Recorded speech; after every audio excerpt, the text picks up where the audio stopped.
Good afternoon, everyone. Welcome to the Tempe City Council work study session. Item number 1 is called to order. Members of the public who attend the meeting physically are asked to maintain distance between other parties, and masks are optional for all attendees per City of Tempe policy. Alternatively, members of the public may attend the meeting virtually through Cisco WebEx by visiting tempe.gov/councilmeetinginfo for more information. Council meetings can also be watched in real time via Cox Cable Channel 11 and at tempe.gov/tempe11. Tonight's agenda has a number of items that the City Council must consider in order to continue to conduct city business. Guidelines for conduct at City Council meetings are available on the table near the entrance for those in attendance at tonight's meeting. Just want to now read the protocol for ensuring proper conduct of council meetings. Continued disruptive behavior will lead to removal from the council chambers. We need to be able to hear everyone in the room. Behavior that disrupts, disturbs, or otherwise impedes the orderly conduct of any council meeting is not helpful and is not permitted. This includes behavior both inside and outside of the council chambers. Should individuals inside the council chambers become disruptive so that city business is not able to be conducted, I will first ask that the individuals allow city business to be completed. There will be time for public comment during the call to the audience portion of the meeting. If no cooperation, I will issue a verbal warning and let them know that continued disruptive behavior will lead to removal from the council chambers. If still no cooperation, I will issue a second verbal warning and let them know that continued disruptive behavior will lead to removal from council chambers. If no cooperation, then I will ask security officers to remove only those individuals who are causing the disruption. Security personnel should not engage in any way, but only to escort them out of the council chambers. If individuals refuse to leave, security personnel shall warn them that they are trespassing and that the next step will be arrest by a Tempe police officer. Tempe officers may have to arrest if individuals refuse to leave. Charges for trespass and disorderly conduct may apply, as well as other charges. Should anyone be asked to be removed from the meeting, I will recess the meeting. Item number 2 is call to the audience. The City Council welcomes public comment at this time for the issue review session and committee of the whole items on this work study session agenda. There is a 3-minute time limit per speaker. I have a number of cards here this evening. I think I've got 5, but I will go in the order in which they were received. The first card I have here is from Kim Gaffney-Loza. Please come forward, state your name and place of residence. You have 3 minutes to address the council.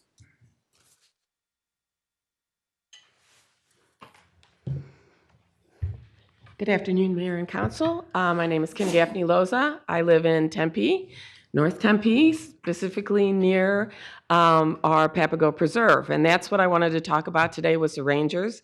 Most of you know this is a subject that's close to my heart because I'm kind of tired of being the policeman when our park officers are not there. I have personally run into ATVs, dirt bikes, including dirt bikes with young children with no helmets. I have seen the desert dug up. Dogs off leash are a constant thing. So there's a whole multitude of items, remote control cars, different things like that. And I have called the police. I have said things myself. I have no authority, so we need somebody with authority. And I think our ranger program needs to also be an educational program because I think that a lot of people don't understand why we have the rules that we have in our parks and our preserves and the lakes. And Joel brought up a good point in his committee about the need for some differences between the lake rangers and some of the other rangers. And I think there's going to be a wide variety of skill sets that we're going to need in our ranger program because the desert preserves are going to be different than the turf parks. And there's different rules and there's different education that needs to be done. And there's different things that need to be done, you know, at Tempe Town Lake and Tempe Beach Park. So I'm just hoping that you take those things into consideration. And when our rangers need to have the ability to cite as well, because unless you have some repercussion for doing things when you've been warned, you know, not to do them, it's going to keep reoccurring because that's what I kept hearing from people. Oh, I've always done this. You know, Tempe's never said anything about it. So I think that's a good part of it. The other thing I think that I've heard and I approve of is, especially in our desert parks, and I don't know about the turf parks as much because I'm not as familiar, I've found bullet casings, I've found knives, I've found bullets that we think were blanks, all of which I brought to the police's attention. But if we put rangers out there, especially in areas that don't have a lot of traffic at certain times of the day or night, having those tasers at least is some type of protection for them. So that's all I wanted to say on that, and I'm hoping that it gets funded. Thank you very much. Thank you so much. Appreciate it. The next speaker I have this evening is Darlene Justice. Please come forward, state your name and place of residence. You have 3 minutes to address the council.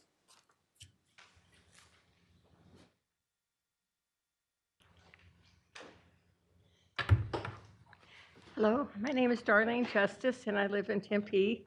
I wanted to talk about two things. First one a little briefer than the other, and that is, the first one is about the Refresh Tempe, and I understand that there are things within that for historic preservation. There's a lot of great slides about refreshing Tempe and that, but I didn't see much about what the historic preservation. There were some things at the mill and things that are educational. But I also know that there's been discussion possibly about purchasing properties. And we own the mill right now, but the Tempe Women's Club, okay, we don't have to give different types of zoning there. That's not a given. It's not a taking not to give certain zoning. But there's a good possibility that if the Tempe could purchase that property, then we could put deed restrictions on it, and you could either keep it or flip it. But if we flipped it, it would be something that would have restrictions, so it would be part of Tempe. Also, we have the Gonzalez House, and what are the plans? And I know there's a lot going on with the properties around it, but I think that there are people within the Tempe Foundation, Tempe Historic Preservation Foundation, that would be anxious to also participate in that. First thing. Second thing is park rangers. We have fought for a long time to have park rangers. We had them at one time in Tempe, in the park, and they were very, very successful. We talk about this, about feeling safe. But it goes beyond that. It's being safe. There have been things that have been found in the park. There have been instances in the park where now people are staying away because they've heard things that were unsafe. Putting park rangers back in there will be giving people a feeling of safety, but it will also turn the tide, I think, on people that are staying away. The safeties, excuse me, I can see a little bit better. And for the park rangers also about preserving our parks, because with park rangers, they can explain to people why they need to stay on path. Kim talked about education. We have a jewel there. We have a jewel that's not going to have high buildings on it, thank God. And we have open space for folks that are being put into all these small apartments, and they don't have much place to walk around. So it's really, really important. And I think that the park rangers can go a long way to help with that. Also getting Care 7 involved if they see there's issues with homeless people that need help in that.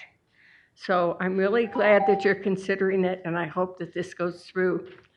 And also make sure that they are able to cite people when they need to. Okay, otherwise there's no teeth. Thank you. Thank you so much. Appreciate it. The next card I have this evening is from Tim Palmer. Please come forward, state your name and place of residence. You have 3 minutes.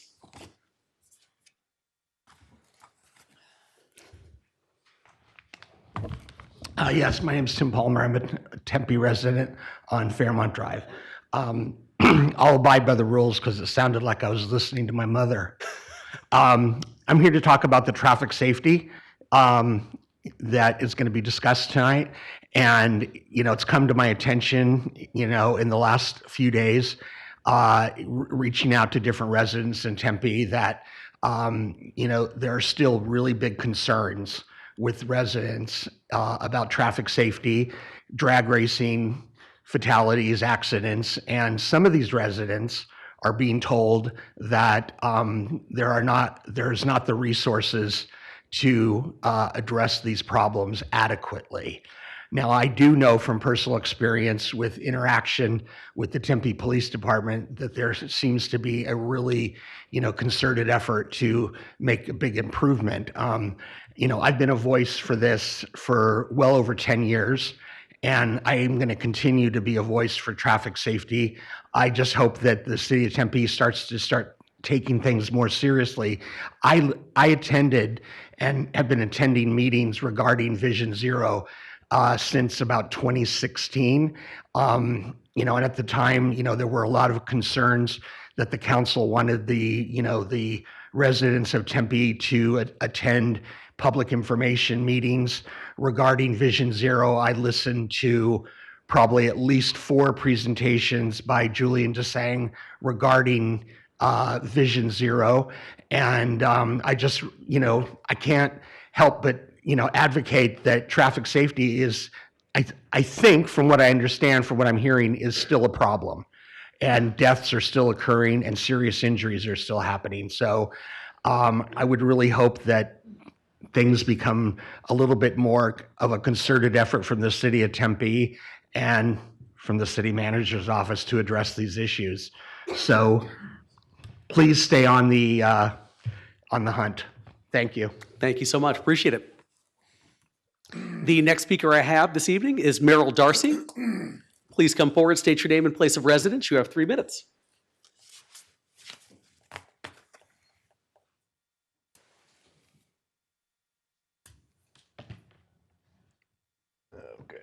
Hello, everyone. My name is Merrill Darcy. I'm here to basically oppose any type of idea of the Mill Avenue open container that's basically scheduled by the new laws that they just simply did that at the Tempe Marketplace and also at Desert Ridge. Number one, it's a bad idea. I think it's really something that has to be thought out and to follow the parameters of the law. The other thing is that, first of all, Mill Avenue has never really been declared an entertainment district. It's more like city center. You've got government offices, you've got educational facilities, you've got retail, you've got commercial offices there, you've got a hodgepodge of just about everyone and everywhere that anyone, and you can't mix alcohol with that. It's either one or the other. This isn't going to be Beale Street, it's not going to be Broadway in Nashville, it's not going to be Bourbon Street, it's not going to be Fremont Street, it's Mill Avenue. Unless you have some kind of direction on that, something has to be either changed on that. If the refresh on this, and as far as I'm concerned, is that the only refreshing that I really see at this is the complete charter of the Downtown Tempe Authority, which certainly isn't working and nothing has been done to even address any of the problems. Just now we need either live music or alcohol. We need public transit, we need a streetcar. It's just like, it just doesn't stop. It's just a hodgepodge. Anyway, thank you. Please consider this on your, with the application on the open container laws on Mill Avenue. Thank you. Thank you so much. Appreciate it. And the last card I have this evening is from Juan Avila. Please come forward, state your name and place of residence. You have 3 minutes. Good afternoon, Mr. Mayor. Ladies and gentlemen of the council, I have to apologize. I was quite triggered when I came in. I wasn't aware of the agenda.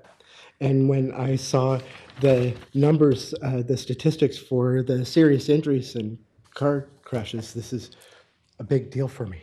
I'm actually going through the treatment right now from a car accident. A big mess. I just found out I have 5 protruding discs. I don't know what to do with that. I don't know if I'll ever go back to work. But it's not that one accident. I actually had 3 no-fault car accidents in a matter of 10 years, and in the middle of that, I was injured on the job while working during the pandemic. And I have to say this, that in each instance, dealing with the insurance companies and attorneys was each the same, where they victimize or villainize the victim and minimize the extent of the injuries. It's not easy dealing with injuries that can't be seen. A back injury doesn't bleed. There isn't really a Band-Aid for it. it's hard to be seen until you lose everything. And that is where I tie these accidents into the sustainability and the economic vitality of our workforce. I believe that our nation's workforce needs to know that they're supported when they go to work, that when they give 100% on the job, that they're going to be 100% supported when they can't leave the house. Unfortunately, with car accidents, it's not that way, and I know you're doing the best you can to keep our intersections safe. They're accidents. We don't do it on purpose. It's an accident. We try not to play with the stereo. We try not to look at our phone. What insurance companies and adjusters do to our nation's working people is not an accident. And I am asking the council members to take this into consideration and make the baby steps, start at home, to try to make these protections, maybe starting with the city's employees and maybe spreading to our city's residents. Thank you so much for what you've done with our town. It's a beautiful place. Thank you so much. Appreciate it. All right, that is the end of my speaker cards. Is there anyone else in the audience who'd like to address the City Council? If so, please get my attention. Seeing none, I'll close that portion of the hearing. Let's go to item number 3, the issue review session. First item is 3A, Downtown Tempe, and that's the Refresh Tempe initiative. And I see Julian Dresang, our city engineer, coming up.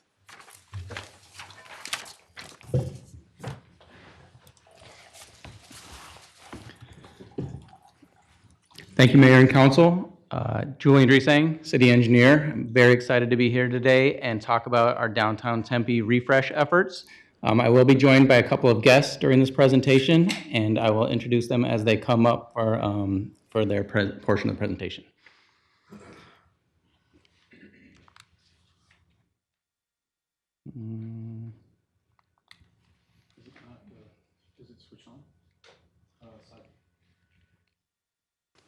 Now it is.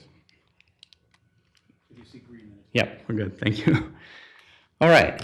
So this is a very important measure for our downtown, for our city as a whole. And so as such, there's a lot of council priorities that relate directly to this project. I've listed a few here on the screen, but this is definitely not exhaustive. Probably at some point, almost every one of our council and city priorities relate to the importance of our downtown and the refresh efforts that are taking place along with that. So tonight I'll be talking about a lot of the projects that we're working on. We have some current projects that we're actively working on as we speak. Also some near-term projects that are coming up within the next 5 to 6 months. And then I'll finish the presentation with our longer-term project, which is our Mill Avenue Streetscape project. So all the efforts that we're working on right now really involve lots of different departments in the city, lots of different divisions, some external partners as well. And so you'll hear from some of them during this next portion talking about our current projects. As far as visible public outreach, this is working closely with our communication and marketing office. Chris Baxter will come up and speak during the next slide. Also our Mill Avenue landscaping efforts, which is in concert with our parks division. And Alex Jovanovich will come up and speak to that. We have that exclusive pedestrian interval, which we're coordinating with transportation. For those of you that have been out at Mill and 5th Street, that's actively happening as part of a pilot project. And then we'll wrap these current projects up with discussion about our adaptive streets concepts, which Lori Foster from the DTA will be speaking to. So I invite now Chris Baxter to come up and speak to our visible public outreach.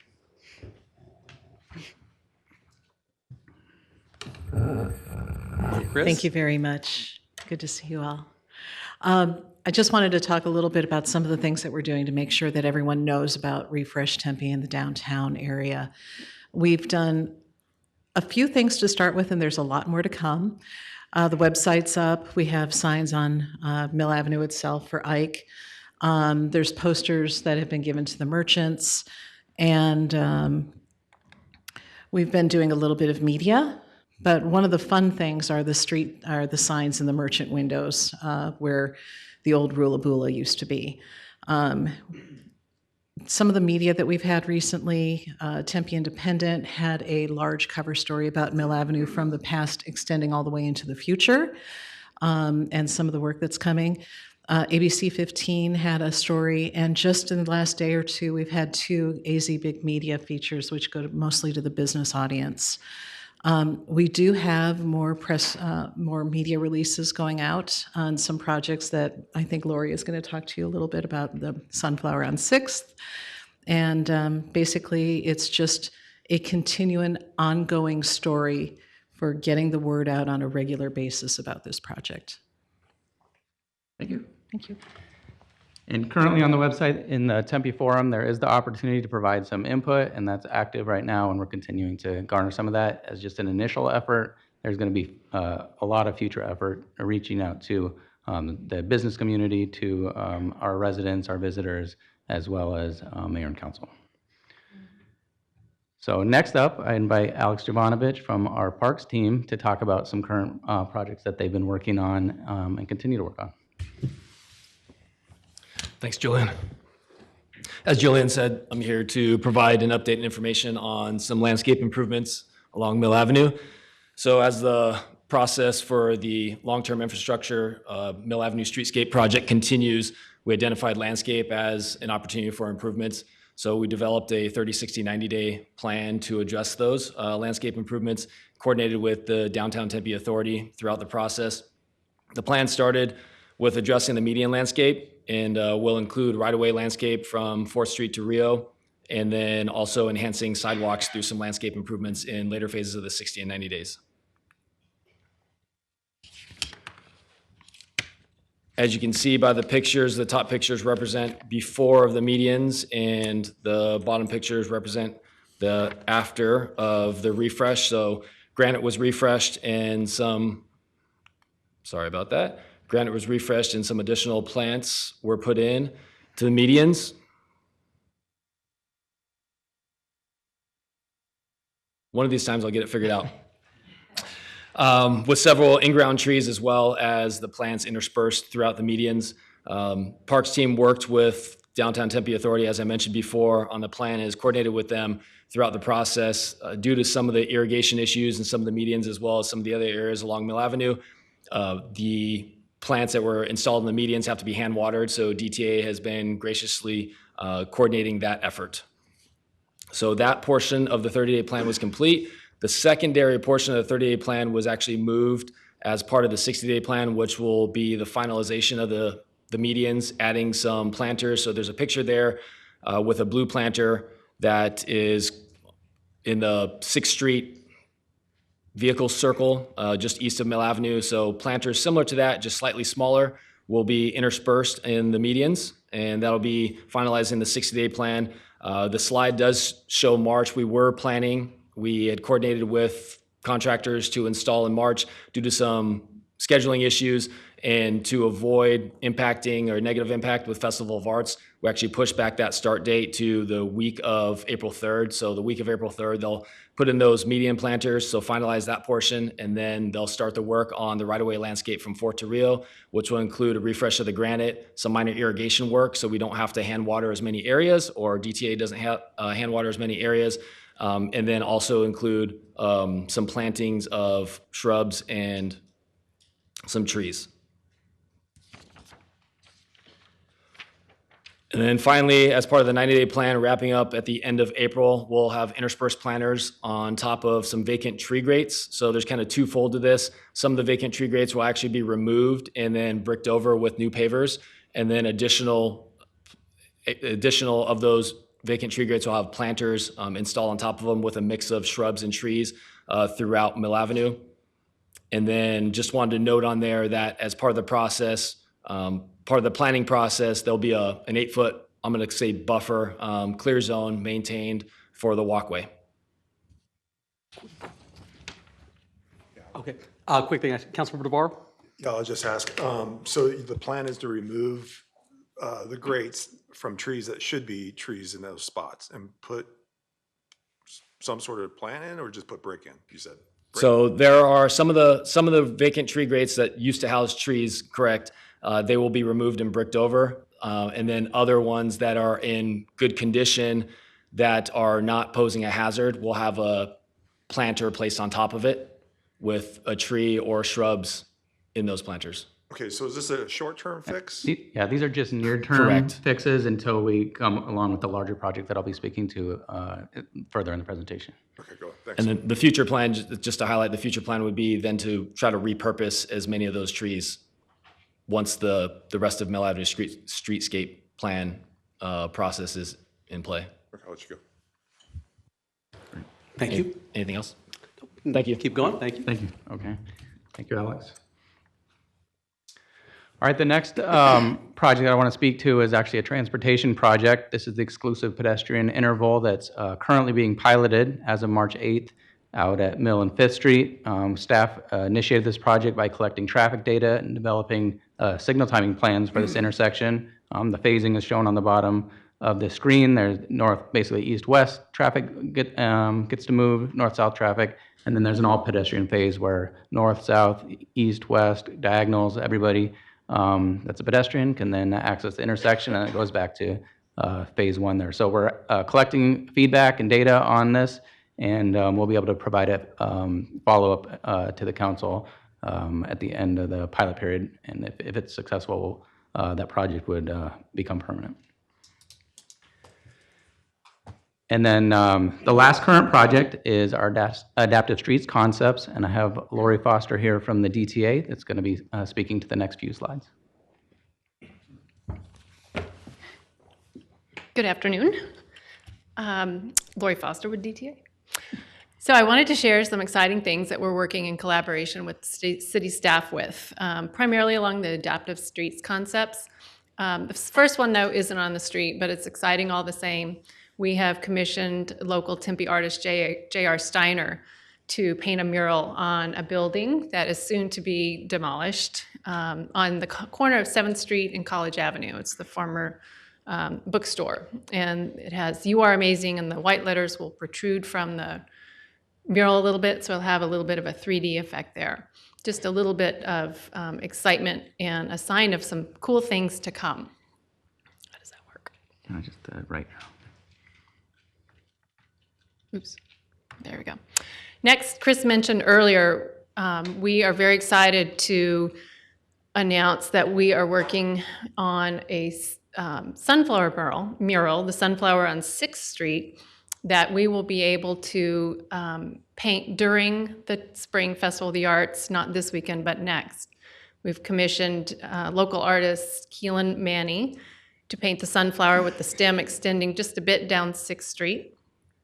And during the art festival, she will invite members of the community, ages 12 and up, to come and assist and paint that mural as well. So that's pretty exciting. Next up, we want to turn the crossing the street into an art. And so these are some conceptual designs that we'd like to think about and explore the possibility of putting some crosswalks on the west side of Mill Avenue on 7th Street, 6th Street, 5th Street, and 4th Street, possibly even adding a Pride crosswalk at 7th Street to align with our Pride celebration on June 3rd, which would be awesome if we can get that done in time. And then there's some other concepts that are fun and simple, kind of give homage to down to Mill Avenue's music history with piano keys or some fun music instruments. These are just some conceptual designs that we're exploring to see what's possible to put into the intersections. And last but not least, we thought we would experiment with some pop-ups, which is a concept that's in the streetscape plan for Mill Avenue. Little places of surprise and respite along Mill, especially during the summer, and shady spots where we put some movable outdoor furniture for people to rest and enjoy and do some people watching on the street. And even add some planters, sort of a sign of things to come in the Mill Avenue streetscape. And we're very excited about those and can't wait to get some of them started. Great. Thank you, Lori. Yep, you're welcome. All right, so that's a summary of some of the current projects and efforts that are actively taking place. Next, I'm going to move into, oh, we do still have the banner. Oh, gosh. The most exciting one. I forgot. Sorry, I forgot So about that sorry. one. You'd think I would know how many slides are there. So this is purely conceptual and something that we're exploring to see if it's even possible because it doesn't really exist. But we are working with Ike Smart City, the company who does the Ike kiosks downtown, to see if it's possible to do a digital cross-street banner. This would be something that would be the first of its kind, could be used for event information, PSAs, and also some digital art, something that would be about the same size as the cross-street banner, but moving it into the next century. Who knows if we can do it, but we thought we'd give it a try. Thank you. You're welcome. All right, sorry about that. All right. So now we'll move on to some of the what we're calling near-term projects. These are projects that will be kicking off in the next few months. The first is lighting projects. So these aren't new to you. We know about the downtown festoon lighting. The design is complete for those. We anticipate preliminary construction starting in May. These will be on the side streets of 4th Street and 6th Street. Some overhead lighting, kind of like what's in the bottom left-hand picture there, to just entice people onto some of the side streets and businesses in that area. And then also, as part of more of a maintenance project, we had the Mill Avenue Bridge light replacement. So this is on both the bridges that go over Tempe Town Lake. We will be replacing those string lighting, and the electrical testing is actively taking place right now with installation to begin in May. The next near-term project is another one that we've been planning for quite some time. This is the 5th Street Streetscape project. We designed this a number of years ago. We're finally getting to the point of construction. We do have some minor design updates that we're actively taking into account, some intersection improvement. We're also, this project will include the West City Hall parking lot, which will include some green space and activating that space, as well as some public restrooms. We're looking at an item like the Portland Loo, which is there's an image on the bottom right-hand corner there, and also protecting some of our vulnerable infrastructure, this building, as well as police court. So that'll be included in that project. We anticipate awarding that construction manager at risk contract in June. So the larger picture on this slide shows some of what the improvements will look like. This is over on the west end of the project. So this project goes from Farmer to College, and so this is we were able to, with some of the private development that's taken place on the street, incorporate elements of our larger design project, and those were constructed by these private development projects. So you can kind of get an idea of what some of the landscaping and hardscape will look like with the larger project. So now to the Mill Avenue Streetscape project. Tonight I'm going to focus on 3 elements of that: community input, the design and construction schedules for the project, and then ending with some little discussion about the project budget. So this Mill Avenue Streetscape project is planned to go from Rio Salado all the way to University. We went through a conceptual effort that concluded in August to discuss ideas, brainstorm ideas about what we're looking at for that segment of Mill Avenue. And it's exciting because now we're moving into the design phase for that project. So as far as community input, we know that's a really important part of this program, and so that's actively starting right now. As I mentioned earlier, you can go on the website. There is an opportunity on the forum to give some feedback. Also, there's information on the Ike, there's the storefront, and that's just the beginning of the opportunities for input. We're going to continue to have more of those opportunities working with the business owners. That's okay. We'll have block meetings with the individual businesses, and we'll have opportunities for mayor and council to weigh in, and then also working with Shauna Warner and the neighborhood services team to have engage the public. We're also looking at some innovative ways to do this, like potentially some pop-up outreach efforts this summer, so that people that are just visiting downtown will have an opportunity to weigh in. And we're also excited about it in the Flower Power Park that's over at 7th and Mill. At some point, working with our contractor to actually put some elements in that park so that our residents and our visitors and our mayor and council and anybody that's interested can actually put feet on the ground and see what those will look like in real life, instead of just seeing renderings and drawings, and so they get an idea of what's to come. So here's a look at our design schedule. So as I mentioned, In August, we completed that conceptual design effort.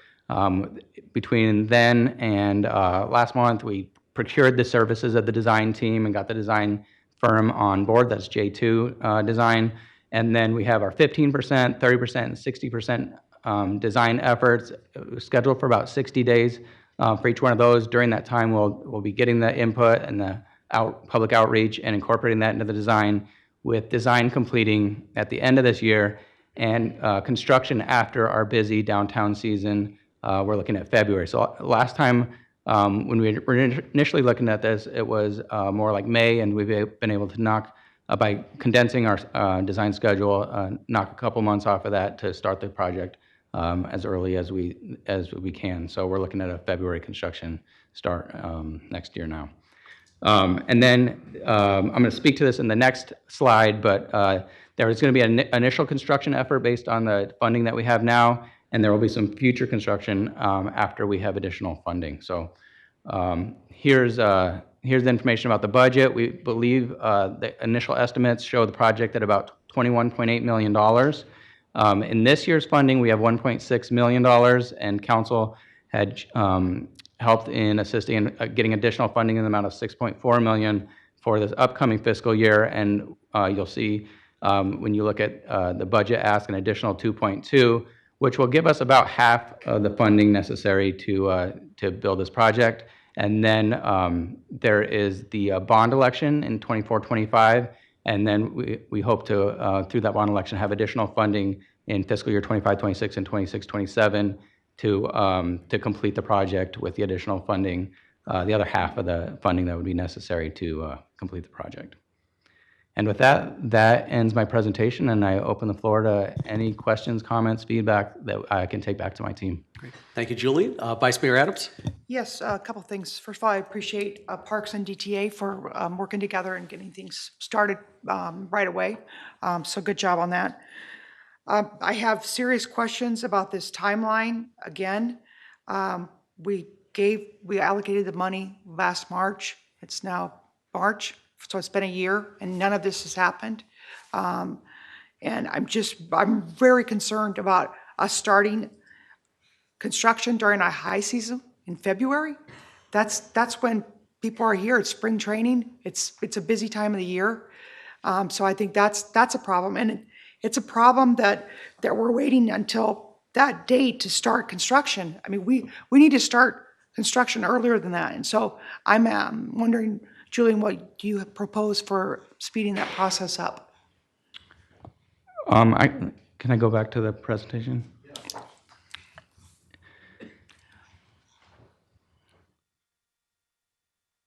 So I know that the schedule is very important, and we understand that for sure. And so, as I mentioned, we've worked with our design firm to accelerate this as much as we feel that we can. We really want to make sure that we're getting the public outreach that's necessary. So we're going to be working with Sean and our team for the neighborhoods. We're going to, and downtown, we want to work with you, Mayor, Council, Vice Mayor, to make sure that we're getting your input. We want to work with Lori Foster and the downtown to make sure. So we definitely don't want to accelerate this to the point where we're skipping our public outreach and input. And then at the same time, we're looking at 60-day time frame for each part of our design process, which is already expedited to the point where as far as we really think that we can make that happen. So as much as I'd like to say that we can improve upon that, I don't think that we can do that to the detriment of the project. I'm not asking to the detriment of the project. What I'm asking is, why didn't we start a year ago getting our public input, which is very important to us on council, and getting this with the designers and getting it moving? Why do we wait a year before we started doing anything until we brought it up at council a few weeks ago?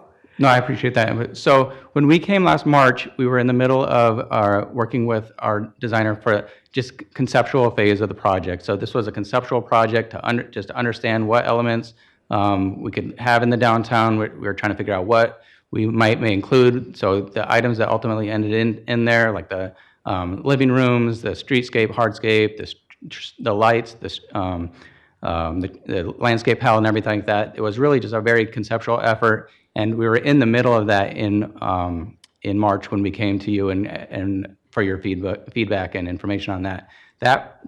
When we completed that was actually in August, where we had the final document of that conceptual plan. Then between then and now, we had to go through an effort to bring a designer on board. So we had to follow our state Title 34 guidelines of advertising the project, interviewing, getting people on board, getting on a council agenda and approval. And that's what's taken place since August. So, I can understand the frustration there, but I just want the mayor and council to know we haven't been dragging our feet on this. This is an important project. We know for us, and we realize for you and for the downtown. And so we are moving as quickly as we can on this. And as part of this presentation, I hope you see that we've been making efforts to have some projects in the near term, in the midterm, until we start construction on this. Well, I'm not happy with another year before we start construction, or into February. I apologize. And I just, that was 5 months. We gave you the money, or allocated to you in March of last year. And then it wasn't until August till you had, it sounds like, a designer on board. That's too long. And what's happened in the meantime is construction costs have skyrocketed in this valley. And we're going to end up needing more money as a result to do what we need to do with this project. And it's unacceptable. And I just am very frustrated. Keith looks like he wants to come up. I'm very frustrated that this process has taken a year to even get off the ground, and that's because we brought it up a few council meetings ago, and we're like, what's going on? So it's unacceptable. Thank you, Vice Mayor. And I just was talking with Mark Day and Tom Dunsing in reference to the funding that was approved, and I appreciate the efforts and the conversation today for letting us come back and present and trying to move things forward. The funding that we did get approved for the 1.6 this fiscal year is for the design. And that's currently the funding that we have and currently where we're at in reference to the middle of the design effort to move things forward.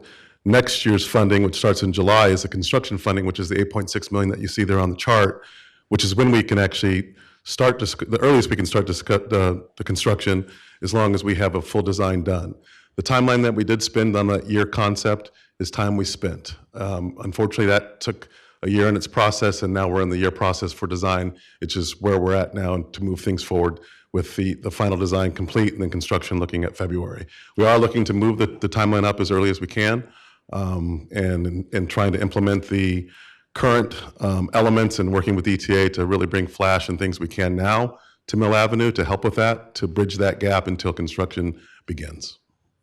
Well, my question is, why did the design process then, according to you, take a year? Because I'm not familiar with the design process taking that long, given my experience. Because the concept process ended in August, so the design actual construction documents just began this past approval in February with that contract. So we're just at the beginning phases of the construction documents for design at this point. Well, it's still too long. The process has been too long, and I think I've made myself clear on that. Absolutely. And I just, in the future, I would just recommend that when you guys receive the money, that you get going on it, because like I said, it's going to cost us a lot more money now because we've taken too long to get this going. Understood. And we're working with the team to evaluate the term concept design versus construction design, and making sure that if there's truly not a need to do a concept that lengthens the time of the project, we will move forward and move away from that and just go right into design as much as we possibly can and take that extra 12 months out of the conversation. Okay. And once again, I'm very concerned about a February construction start. Okay. And we'll coordinate with DTA and the businesses in making sure that we can do things in phases to minimize impact in reference to downtown and the activities and the events. And we want as many customers down on Mill enjoying our downtown as much as we can. So we realize if we have to phase in some of that construction, we'll do that to minimize the impact. And we'll work with the DTA and the businesses to move forward. Okay. And I do like the digital banner. I think that's a great idea. So if we can make that happen, I think it would be really good for keeping our residents up to date on what's happening and being able to change it very Absolutely. easily. And it's one of the ideas with working with DTA before we go back and replace the damaged poles that were taken down a few months back. Let's look and see if we can bring something different and not go back to the old, just standard banner, and bring something digital that we can use throughout city announcements as well, and working with the businesses and try to bring something new to downtown. And what do you think would be the timeline on that, the banner? That is a ongoing, as Lori mentioned, it's be something completely new and something that we have to see if it can exist. And it's a marquee per se, right, in reference to different ways. Either it's on a corner, or what we'd like to do is put it across the whole Mill Avenue. So if we can do it, we're going to try to bring it to life. Okay, thank you very much for hearing my points. Thank you, Vice Mayor. Andrew? Just one additional point about the banners. We're looking at 3 locations potentially. Right now, the existing banner is at 5th and Mill, just north of the intersection there. We're looking potentially also at Rio Salado and Mill and University and Mill as well. The first step, as Lori mentioned, is to work with our partners at Ike to see, since they do digital displays that are grounded, that can we work with them on a new innovative design that would span the street, and to get electricity to it and to have it be, instantly programmable. So essentially be like a very long, sort of skinny digital display panel like the ones we have at Diablo Stadium, but it would be specifically in a banner shape, and it could have messages that we could change instantaneously. And they could be varied up, they could be in coordination, they could welcome convention business, et cetera, as it comes into the downtown from Omni, especially at that University and Mill site. So we're excited to keep exploring this and to work with them and potentially other vendors to make this a reality as soon as possible. Sounds good. Thank you, City Manager. Vice Mayor? Could we have a timeline of when you guys, after you guys reach out to them, when we can get this started? I know you have to do the research and all that. Absolutely. I appreciate that. As we get further down the road in terms of the feasibility, and when Lori and the rest of DTA has an opportunity to speak with the Ike folks, we will continue to update council as it moves along. But what that means is we're probably not going to put the old banner up right away, because if there's another better solution, then we'll go with that, and also figure out funding, et cetera, and construction time. So yeah, we'll keep you apprised, definitely. Okay, if we can maybe look at within the next 6 months having that up, I think that would be a good goal. Sounds good. Thank you. Thank you, Vice Mayor. Councilmember DeBar? Thank you, Mayor. And yes, I can see some of the frustration Vice Mayor is saying. I actually have to go further back than that, but that's kind of on maybe past councils, us and whatnot, because I think that our timing on this is poor. Obviously, we have the hotels that are up and coming. We have things that are happening right now. We had a great time to do a lot of this stuff when light rail was coming in. And that's really disappointing that we did not time these things appropriately, and it's frustrating. So here we are today, and we are where we are today, so let's move on. But at the end of the day, I don't want to make sure this thing is just put together half-dash and everything like that. First off is the public input. I think we probably had a process to try to get some public input prior while these designs were being sold out as who's going to be representing our RFP. Because here's the thing, and I've been through this before, you come up with a design sometimes and then the public thinks that's what we're running. So the fear is, to me, is this, is if staff is coming up with an idea without really getting public input and not absorbing some of the history, because some people might say, you know what, the bricks are great. And if you take all those bricks out, or you're doing something totally drastically different, that might not fly. There might be some room for, yeah, we're going to do a little something, but the bricks are what Tempe's all about. Same with the ficus trees. If we're watering some ficus trees because we see some dying and hopefully getting rid of them, then cutting them off and then putting other things on top of it like bricks for the time being, that's really disingenuous when we should be saving those trees. Or are we doing those things on purpose because we know we're coming up with a plan and it might be a different landscape? A little frustrating there, and I share that frustration because that's what people have been telling me, and I see it too. So I hope we're not running this thing to a certain direction that we don't have real public input in. So I'm hoping we get the public input. I hope we do the public input right. And I hope we take that public input and design what we think Tempe should be. And I'll tell you this, as I go down on the second Sunday, and I know we've been having some great weather and it's been nice out, but we typically don't have great weather at this time. Sometimes it's about 80 and you can feel the heat. Those trees have a shade canopy that provides something, and the events that we do on that downtown, that has to be a consideration. And I know we talk about water, I know we talk about all these new things that are happening, and we can talk about all those things on every different other right-of-way. But I hope that we're taking account that we're getting public input, we're doing things proactively, we're not shoving down, this is what we're going to do, and because we have a timeline, we're going to get it done, because I hope we do it right, is what I'm trying to say. Because two things are flying in here, is the fact that Mill Avenue is Mill Avenue, and everyone in the state knows Mill Avenue, and everyone in the state knows what Mill Avenue looks like. It's a destination spot. And I understand ficus trees could cover up some signage and things like that. I hear the DTA and how we trim them. We don't do a good job at that either. We don't do a good job at a lot of things. But at the end of the day, this place is a destination and is becoming more of an incredible destination, considering that all the development we're doing and everything else that's going on in the downtown. So I stress that I hope we're doing it right. Now the cleanup, the fresh is fine. It's not what we want. Basically, the whole scheme is we're hoping to do another downtown real landscape, real everything. So the previous presentation, I hope I was right that we're going to brick some of these grids. We might put some flowers or whatever it is. That's just temporary. So I hope that's clear, and that's why I'm kind of pulling back on that. That is correct. Those are temporary situations until we get the infrastructure. Okay, and that's fine. The other things is, just to capture it, is DTA's art, design, crosswalks. I love the ideas. I love what's going on there. Pop up the banners, everything like that. The intersection, all crosswalk at once. I think that's a big hit. I think that sometimes, and I see it sometimes, we have people instructing, hey, you all can go at once. I know it's hard without the lines there and having sidewalks there, and we're trying to do that, but at the end of the day, I think it has some traction.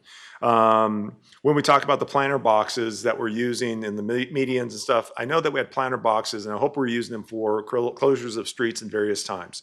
And I hope those are still alive and up and running, because I think that is another look of what Tempe should be all about and trying to be improving the design, especially when we talk about events that we do in the downtown area. So those are my concerns. I just want to make sure that obviously and I think this council sees the same way. This city is growing in a way that is attracting people from all across the country and the world. We need to make sure that we're doing a Tempe flavor and we're doing it right. That's it. Thank you, Councilmember Barr. Councilmember Chin? Thank you, Mayor. I have some questions. Help me understand, how are we approaching the streetscape project? Is there a steering committee? Is there a work group? Because I see that we have partners and other departments working on this, and I think we need to, and I think that's the right way to go. But I'm hoping that people with design experience are in charge of the design, that engineers are engineering, right? Who's driving? So my questions are, what's the structure like, and who's driving it? So we have the design services of J2 Design, who is a very well-known design firm here. They did the Chandler downtown. They did Tullison downtown. They're working with doing some downtown improvements in Casa Grande, I believe.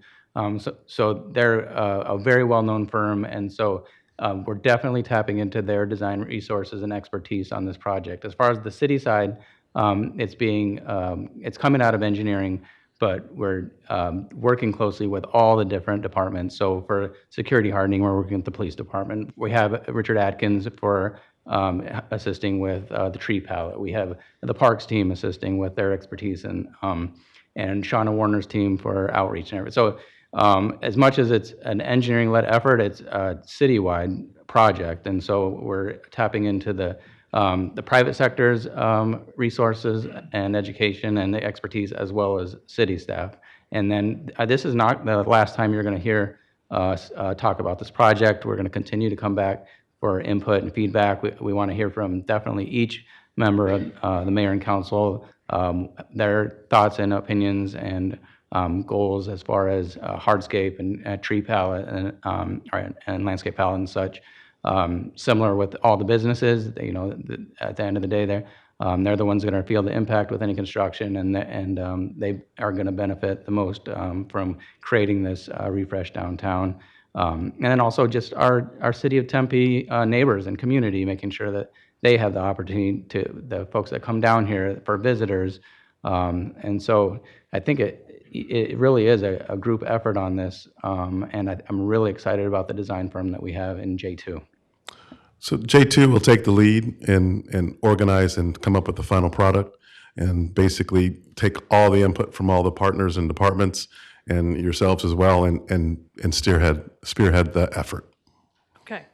So I think you can appreciate the sense of urgency we have. But at the same time, I don't want, much like Councilmember Navarro said, let's not skip out on, let's not shortchange the project, right? Simply because this has gone on far too long for anyone's appetite.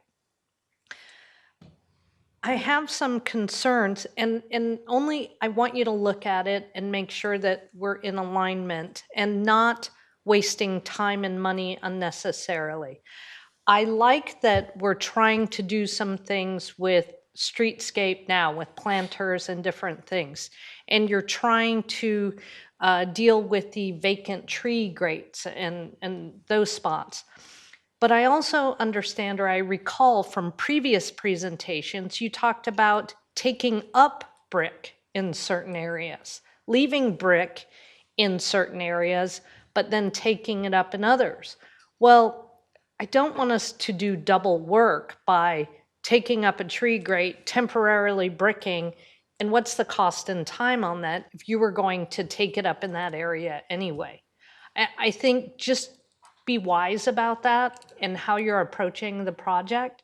And also the planters, right? They look great in the pictures, the concept looks great, it livens up the area, but we haven't settled on a design now. Let's not do double work, if that makes sense. Okay. Thank you. Thank you. Thank you. Councilmember Chin, Councilmember Hodge.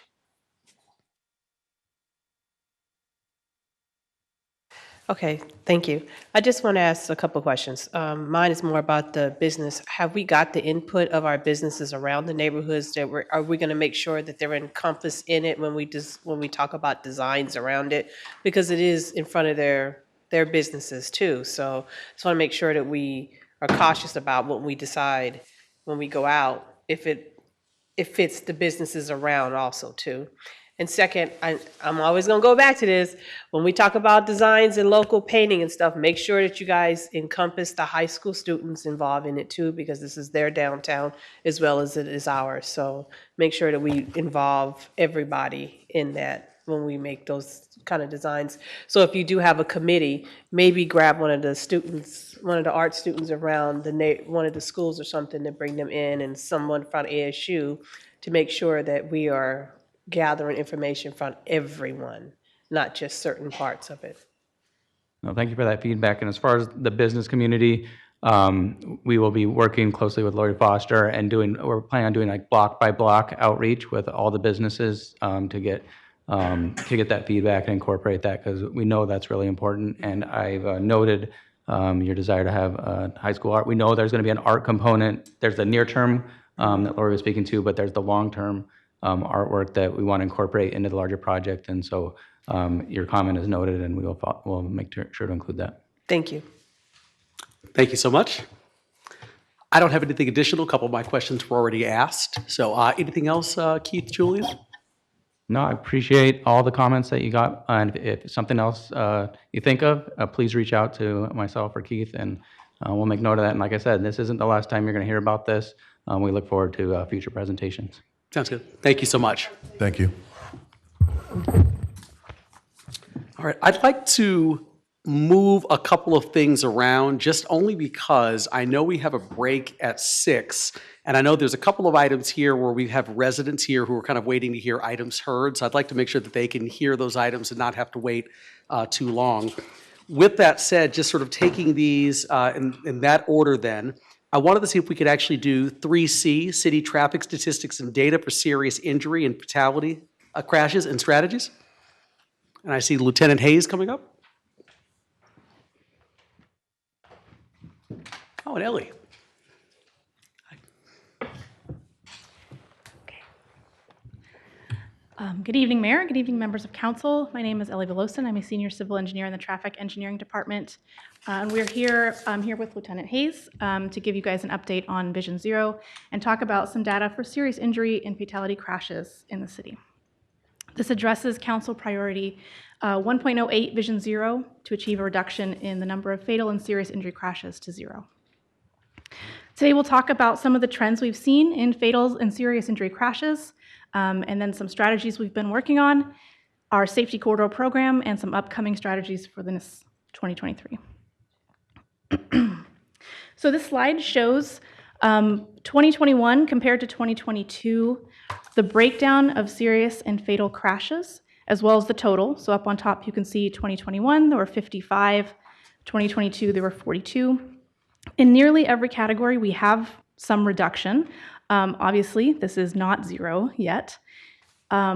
We have had several serious and fatal crashes very recently that's sharp in everyone's minds right now, which just highlights to everyone the importance of this work, including ourselves, and we continue to work hard at those reductions. This slide shows the trend of serious and fatal crashes over the past 6 years. The orange bar represents the total sum of serious injury and fatal crashes, while the gold bar is those fatalities. We do want to state that this is a very simplistic trend line. It's just a linear trend line.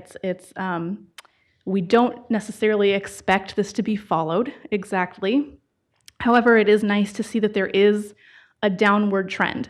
I will note that in 2020, there was a sharp reduction in serious and fatal crashes due to the pandemic and the reduction of people moving from place to place. So this slide shows the locations of serious injury and fatal crashes over the past 5 years, from 2018 to 2022. And I know it's a little confusing. It's kind of the north is on your right. But you can see that the majority of these types of crashes are occurring on our major arterials and at our arterial to arterial intersections. So that is where we're focusing a lot of our attention. And just a word about the data that's being shown here. I know there's been some questions lately about the data. So when the PD responds to a crash, they're able to fill out a report, and then those reports are converted to electronic format and sent to ADOT. So that process takes some time. ADOT then puts those into a format that's consistent with what the rest of the state is doing, so they can put it in their database. And they spend some time searching for some missing information if it's not there, and then they publish it. So in all, it takes about 6 months for us to know that the data we're getting from ADOT is complete. We do have data up through a couple weeks ago, but we do not know if it's complete until about 6 months from now. So just a word on that, and that we are working on ways to reconcile that, and we continue to work on ways to reconcile that. So some strategies that have been deployed recently. The speed feedback sign, last time we came to you, we said we were doing this as a pilot. Just through a routine volume and speed data collection, we noticed on Mill Avenue that in the northbound direction, we were getting 49 miles per hour as the 85th percentile speed, compared to southbound, which was 44. And southbound, there was an existing speed feedback sign. So we put one in the northbound direction, and you can see we were able to get that down to 44 to match the southbound direction. So with that being said, those speed feedback signs do, at least in the short term, seem to work fairly well. So that is a toolbox that we'll continue to use as we move forward and we notice any speed area problems. We are in final design phase for 2 signalized pedestrian crossings at Guadalupe in the Western Canal Path and at Warner and the Kyrene Extension Path, and those are set to begin construction this summer. We have recently done, this is kind of a newer technology. I think we presented on this in October, our near miss analysis. And these kind of give us an idea of where the vendor's software, AI, sees that there are potentially near miss crashes, which gives us an idea of what we need to focus on at areas where we don't necessarily already have crash history, but that doesn't mean that it couldn't happen. We worked with PD over the past year and the transportation maintenance crew to improve an area of Scottsdale Road. There were quite a few vulnerable road user serious and fatality crashes on Scottsdale Road, north of Hancock. And so with the PD's feedback, we were able to reduce and trim the landscaping in that median to make mid-block crossers more visible, as well as put up some signs directing them to the nearest crosswalk. And it's shown here, there was a temporary fence that was tried out that seemed, while it was up, to have some anecdotal benefits. So that is, as a permanent fence in that median, being included in a future project along Scottsdale Road. Another project that was completed in 2022, the University and Rural intersection was kind of historically on the radar as more accident-prone intersection. So this project was completed early in 2022, and it included green paint in the bike lanes, high visibility crosswalks, a southbound right turn lane, raised center medians, dual left turn lanes east and west, and protected only phasing for those left turns. Over the 5 years prior to finishing that project, the average number of crashes of all types of crashes was 49.2 on average, and then in 2022 we had 28. So that is a reduction, positive, some positive feedback on work that was done, and we'll continue to watch that to hopefully ensure that continues.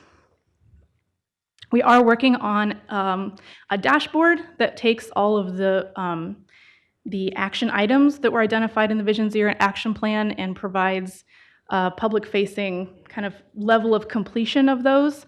We're just working on ways that we can best get across that information in a kind of visually captivating way so people can best take it in. So I want to talk a little bit now about the Safety Corridor Program. This was an action item identified in the Vision Zero action plan. It is meant to be a mobile corridor assignment where the signs can be put up and they can be changed annually. And it's meant to provide a focus area for education, structural improvements, and enforcement. In the map that's on the right here, all the purple corridors were those that were active in 2022. The yellow corridors are those that are active now in 23 that we'll talk a little bit more about in the coming slides. But these safety corridors that were signed in 2022 include Scottsdale between Curry and Continental, Baseline from Rural to Country Club, Priest from Fountainhead to 10th, and Mill from Hermosa to Alameda. So I will hand it over to Lieutenant Hayes to talk about those further. Hi, Mayor and Council, good evening. So this slide, what that depicts is, and for people that don't know, an officer-initiated call for service is a call that a citizen or resident or business owner does not call in. That is purely a call where the officers go out on their own and try to do proactive work for the community, for the safety of that community. So what this shows you, and those could be a different array. It could be vehicle stops, subject stops, but it also is working on quality of life issues and trying to provide resources or education to different folks. So as you can see in this slide, in all these safety corridor areas last year, there was between a 9 and 78% increase in that proactive enforcement conducted by officers in each of those areas. For next year, for the 4 corridors, we're looking at doing a minimum of at least 25% increase in each of the areas for the new corridors. What this slide depicts is that these are the 4 safety corridors from last year. And I'm not sure how well you can see it on the board, but when you look at the lines and when you do a statistical analysis of those lines, the lighter the line is, shows the less amount of accidents compared to the darker lines. So when we look at the 2 maps on the left-hand side, Mill Avenue and the Scottsdale Road, there was a very good improvement in both of those areas. We're very happy with those. When you look at the Priest section over there, it was kind of negligible on that area. They're still pretty light, but it wasn't so dramatic enough where we actually had 2 more serious physical injury wrecks in that area. Unfortunately, well, those occurred actually before we started the project. The project started late, but so we really couldn't tell what those differences are. But it did show a little bit of improvement. But because we had those 2 physical injury wrecks there, serious physical injury wrecks, we decided to keep that corridor for the next year because we knew it was still becoming an issue and we still wanted to work on it. The Baseline Road to Country Club area, there was slight improvements in different areas, and we still had a wreck in there. The interesting thing to note for that is we had a 78% increase of enforcement in that area during that. And it tells kind of a story about safety in this, that it's not, the only answer is not enforcement in this, because we did more in that area than other areas. Traffic engineering can answer questions about it later, but they wrote a grant specific to that area to try to improve the safety on that. That they didn't get it this year, but they're going to try again next year, because we know structural improvements in that area are definitely necessary to increase the safety of that. So for 2023, we are continuing our safety corridor program. And this map shows in the yellow circles those mile-long corridor areas that we've identified we want to post as safety corridors this year. Those are Broadway from Merle to McClintock, Mill from Alameda to Hermosa, Base Lane from Kyrene to Rural, and Priest from University to Broadway. So these were chosen. The map that's shown here is one of the, I think, 4 or 5 maps that were laid out. We had a meeting between traffic engineering and the police department to identify what those corridors would be. It was based on the location of serious and fatal injuries first. As a secondary measure, as Lieutenant Hayes mentioned, the darker colors and the lighter colors correspond to all types of injury crashes, so even something as small as, a nosebleed or something like that, all types of injury crashes as a secondary measure. And as an additional secondary measure, how effective from the PD standpoint additional policing could be. So for example, we see several crashes along 48th Street, but with the presence of the Broadway curve construction, any additional kind of structural changes we make at this point won't be as effective as they would be in some of these other areas. So we also have our near miss analysis that I talked about earlier is going to continue. Those are scheduled to happen next week at University and Priest, Southern and Mill, and Broadway and McClintock. So 3 arterial to arterial intersections within those corridors. And I'll let Lieutenant Hayes talk more about the policing activity in theirs. Yes, so in the past, specifically in our traffic bureau, our traffic officers worked in a variety of different areas throughout the city. We changed to a complete community policing model, and we separated the city into 4 quadrants as a result. In each of those 4 quadrants, I have a sergeant assigned and a number of officers assigned equally among the 4 quadrants. Each of those 4 quadrants has a safety corridor inside that. To be honest with you, we believe wholeheartedly that there's going to be several good things that come about on that. First of all, we're going to be able to engage the community better with officers that are assigned to that area and be able to get to know the business owners, residents. They'll be able to go to community meetings and such of that nature. The second thing is, because we have a team assigned to that quadrant, the accountability will be much more increased, that they're responsible for that area. They're responsible for the enforcement in it. They're responsible for the education in it. And most importantly, like we talked about on Baseline Road, they're responsible to get with engineering and go to the meetings that we have biweekly with engineering to give structural improvement requests to them. Another example of in that Mill Avenue corridor area was that not only to the sign, but even the officers on the street in that area identified some signage that was covered by tree coverage, right? Well, that's an immediate thing that we can go to engineering with and go over it and get that fixed. The other opportunity that we're going to have in that when we have those teams set up, and that's different than last year or in the past, was that all of our grant work, especially the grant work like where they're doing hazardous motor vehicle enforcement, we will be doing in those safety corridors, because we've obviously identified those as the problem areas. And then the other advantage of having them in those quadrants is that when we do SEMS grants, which is any complaint that comes from a resident or a business owner about streets, that will be provided to that group, that team that works in that area. So like I said, we're very excited about this new plan, and we think it's going to work out really well. So as council's heard before, the Vision Zero encompasses several E's. So that was enforcement. On the engineering side, we have a list here of several treatments that we have employed over the recent past that have shown some improvements and that we can continue to employ. This is a list that gets added to all the time. So we do look at, you'll see in the 3rd column here, this crash reduction factor that's provided by the FHWA based on evidential research of what has been seen in other areas where similar treatments are used. And that gives us an idea of how much of a reduction we can expect on what specific type of crash we can expect that reduction. So for an example, eliminating left turns from driveways, something that we have done recently that we will do very soon. We have several driveways identified. We want to do that. And we can expect on those types of treatments a reduction of 50% on left turn type crashes. And the third E, the education portion, we work very closely with the city PIOs and the police department PIOs to push out education awareness campaigns. So we have a content calendar that the PIOs created for us to help us identify specific areas or topics of transportation safety to target each month. And some of the outreach tools they use, not only social media, but flyers, yard signs, facility screens, and that type of thing. So we would love to take any questions from council. Sounds good. Thank you so much for the presentation. I've got a couple of quick things, then I've got council members who have questions. So one of the things that that Mr. Palmer talked about early was there was a conversation he said he had about lack of resources when it comes to kind of doing more traffic enforcement. I'm just trying to understand, is that talking about more or less kind of a lack of officers who have the time to do kind of dedicated traffic enforcement? Because my understanding would be, obviously, if there's calls for service, there's a robbery going on or something, a death, whatever, that officers have to probably go to those calls first and foremost before they can sort of do traffic enforcement. Is that really kind of what was potentially being referred to when we talked about, when he mentioned lack of resources?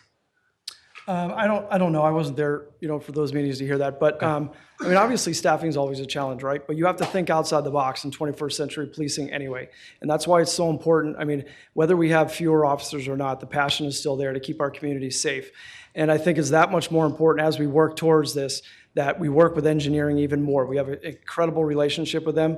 And to be honest with you, the other thing, we're having a meeting Monday about the education and social media campaigns that will include ASU and all our PIOs, because we know that education is so much more important now, and how we blast that out on a consistent basis, not even according to the calendar, but just blasting things out. So we have to work smarter. Right now, we're looking at causational effects even for this year, right? And so as we look through the calendar year to find out causational effects, we can immediately go out and start educating that and start to do different things.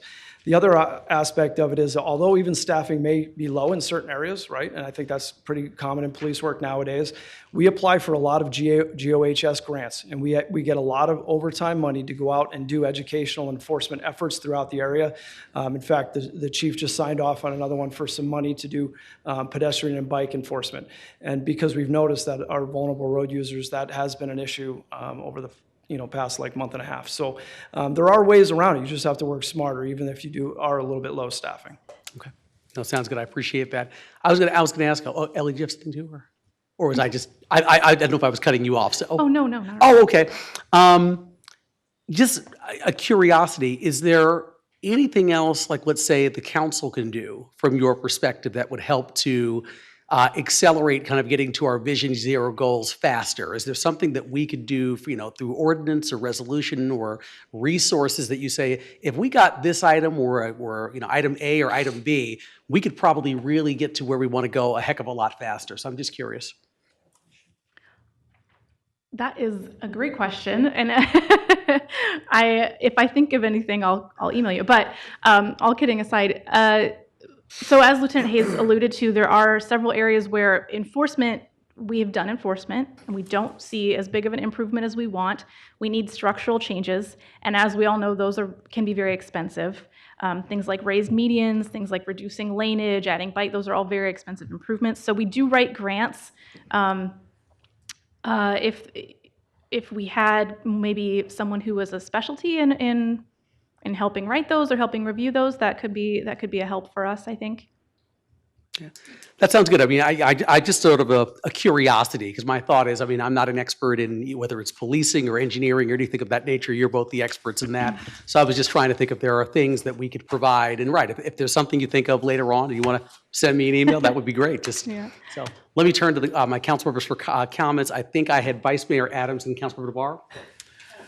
Thank you. Thank you for your presentation. First of all, the numbers are very impressive. To go from 49% down to 28%, you're really doing a good job and working in the right direction.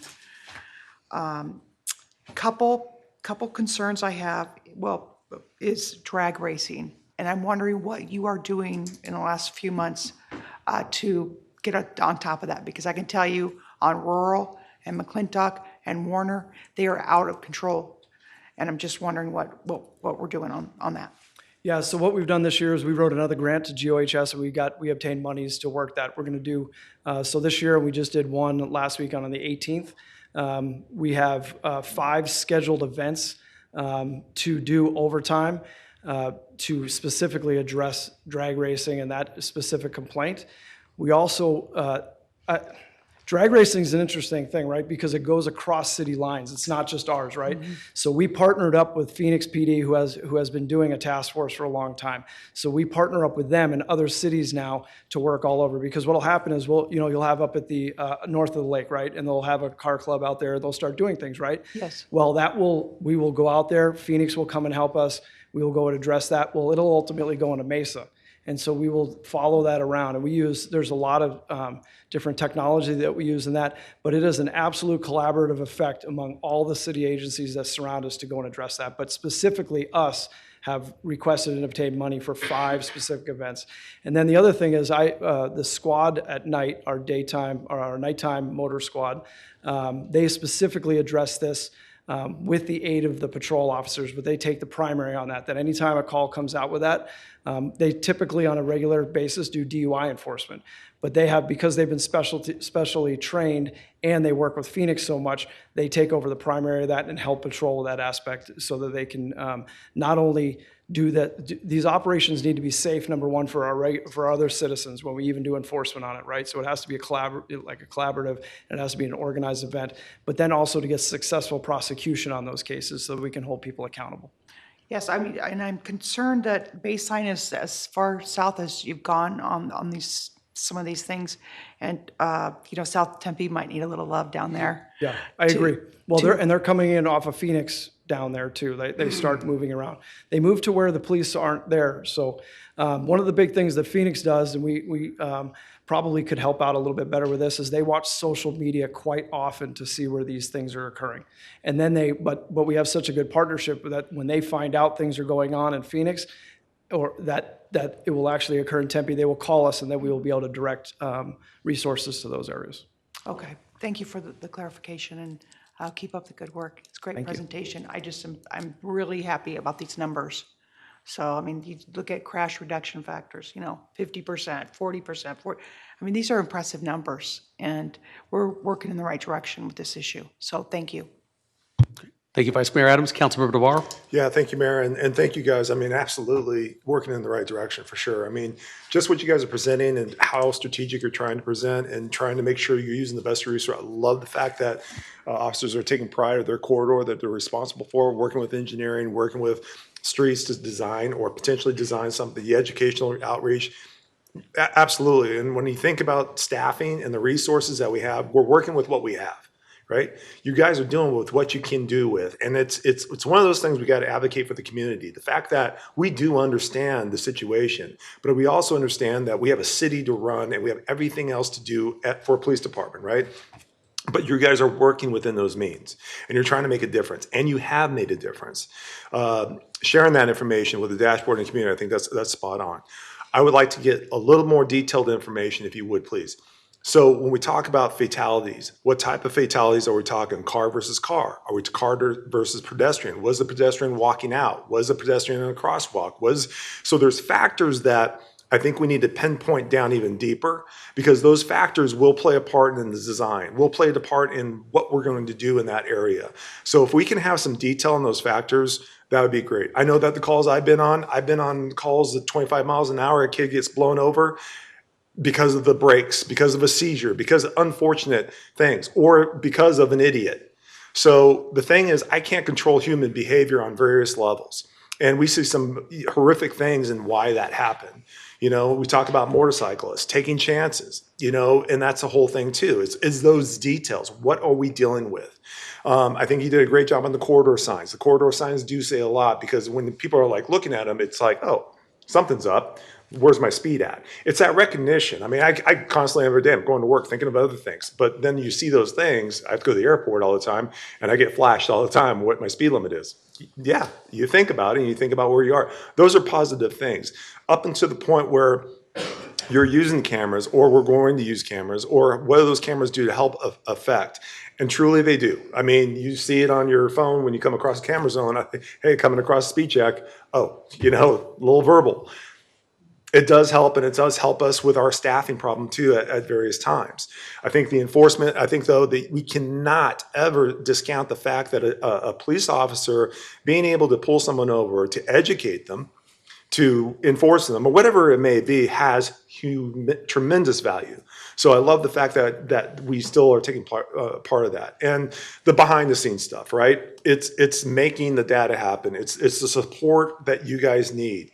Obviously, I advocate for this, and I constantly will, because I do know what the behind the scenes does and cripples the frontline people on various ways in trying to make things happen. So at the end of the day, yes, this council has to recognize things with the money that we have, with strategically what we're trying to achieve, and we need to make full effort in taking care of the core of what this city has to provide.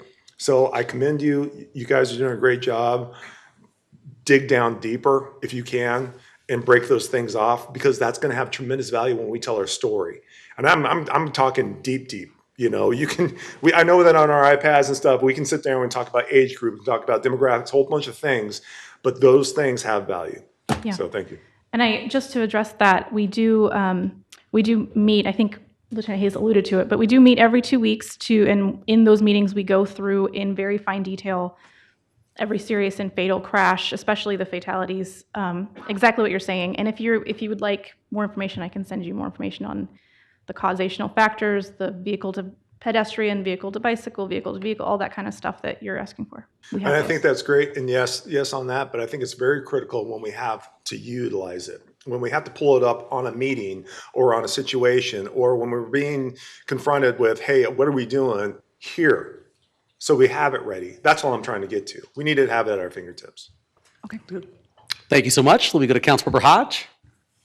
Thank you. Great presentation. I just have one quick question. You guys know me very well, know that I'm about education and kids. So how much of this, because I know my high school students, and I know that they have some tendencies of driving a little crazy. And how much of it is being impacted by students, and are we working with the school district to make sure that they get more education, more training, more whatever they need in that collaboration? Because 16-year-olds on the road is scary sometimes. And Yeah, I've so- seen them. They yeah, do a lot of driving. My There are a lot of 16 the drivers. My 16-year-old is getting his license Saturday, so I feel you. Yes. I'm nervous myself. So we just, last week at our meeting, we came up with some of these causational factors, right? And we've been looking at it for this year, for the data this year, to see where our education should go, because the data has to show where your education is going to go.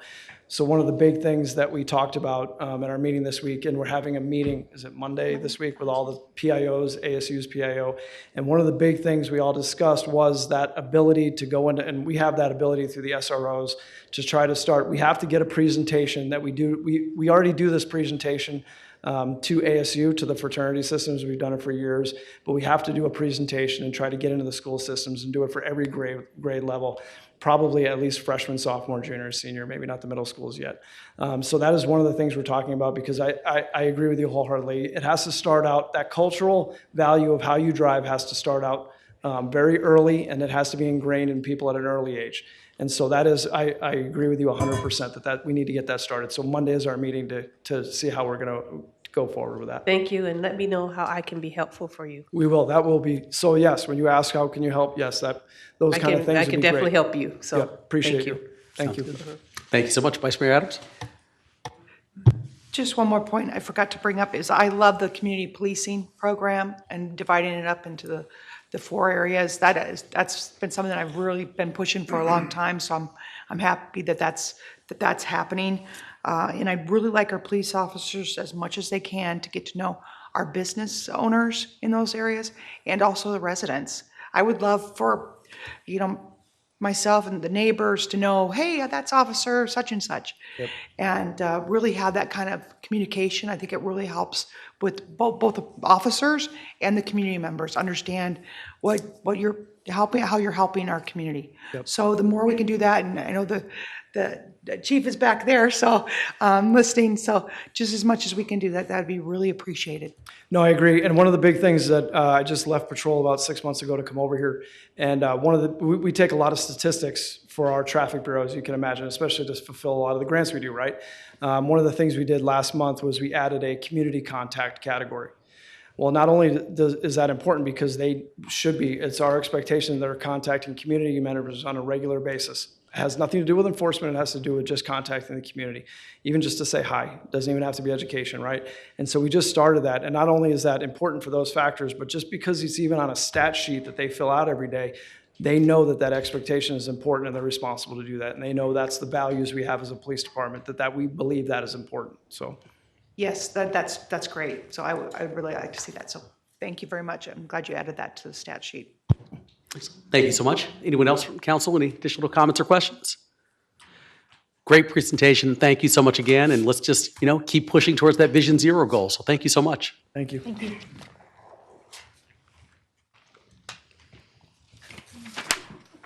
All right. Next up, just once again, moving some things along in the agenda a little bit, I wanted to go to item 3F, Park Ranger and Lake Ranger Program. I see Craig and Alex coming up.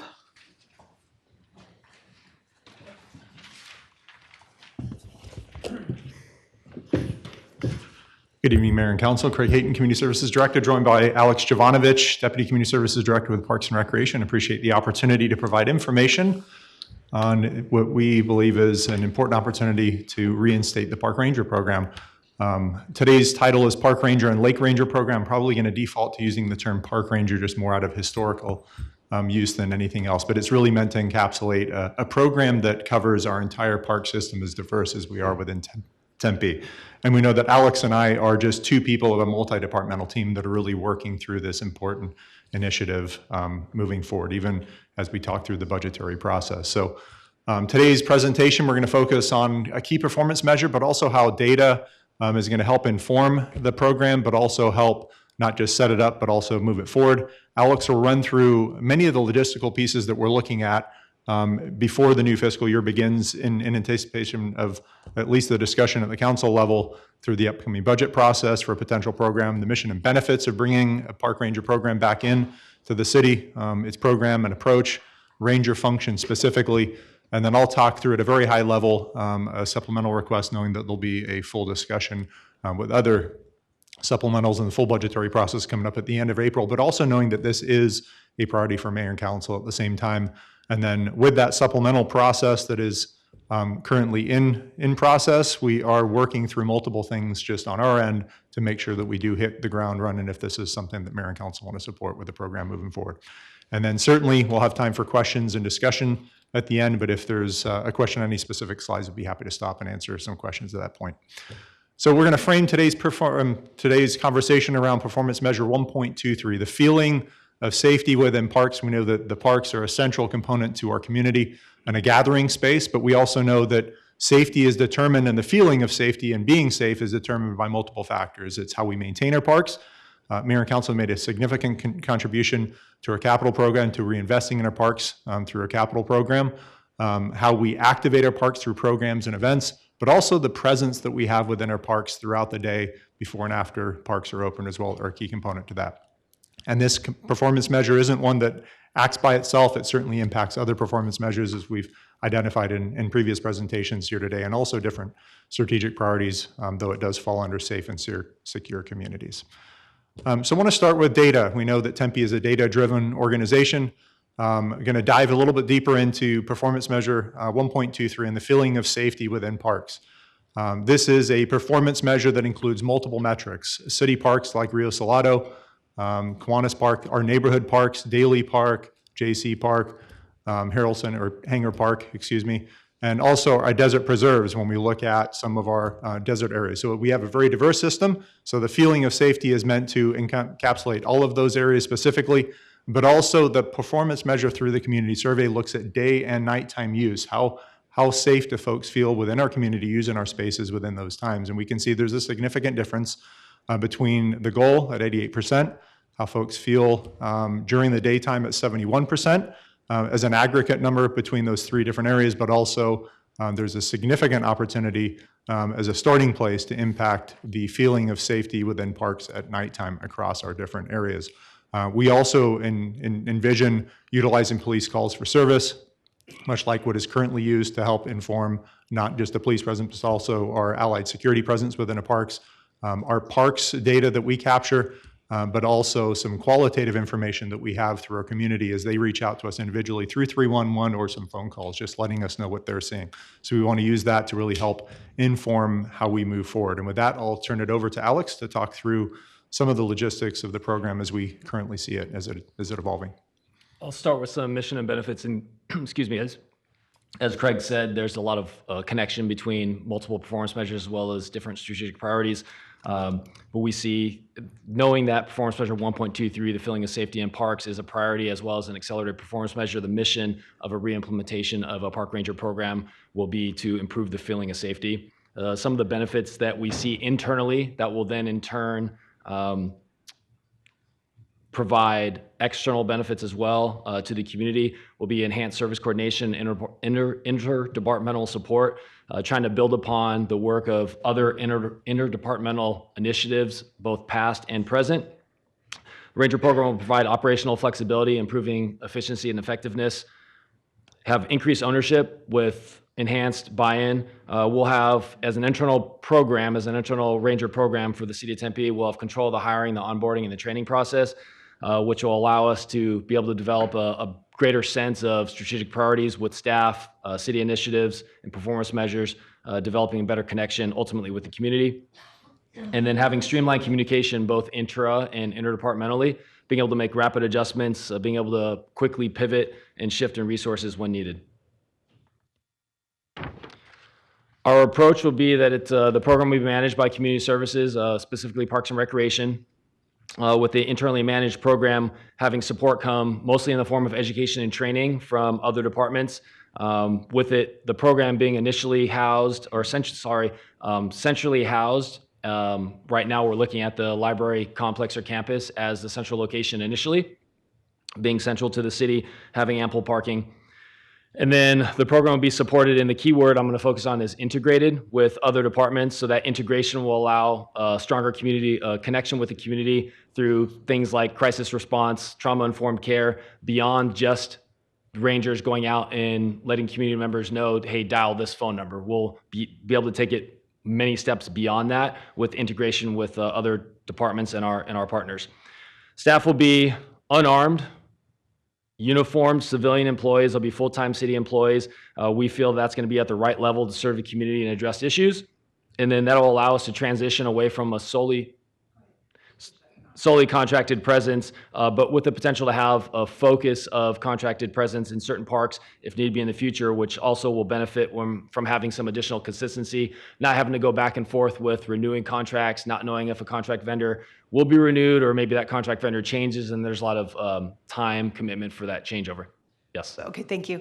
Well, I'll let Councilmember Hodge ask you a question first, and then I have something to ask you. Okay, thank you.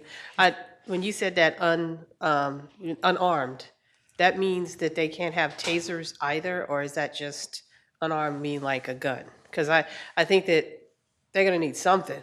Unarmed meaning they won't have a firearm. Okay, but they can have like tasers, right? I think that's something that we'd work with the police department to figure out what is the best way for us to be a presence within the parks, building upon the existing because program. I kind of feel uncomfortable with them not having anything. We read each other's minds. I that was what I was going to ask. Yes, seriously. I really feel strongly that they should have tasers, or there's also the wraps, that you can shoot and just wrap around the legs and no one gets hurt. So I think that would be a good combination between the tasers and the wraps. So just footnote, and I know that some of our public comments came up about that also. And yes, believe me, Darlene and Kim know what's going on in our parks more than most average residents, that's for sure. Thank you. Go Noted. ahead. We'll make note of that, and thank you. And then the last piece for our program and approach is training and equipment. So following in the lines of equipment, making sure that the Rangers are equipped with all the tools, skills, and abilities needed to be able to provide proactive presence and proactive service to the community and holistically through integration with multiple departments. Part of our approach will be to have a tiered response, knowing that we're going to have a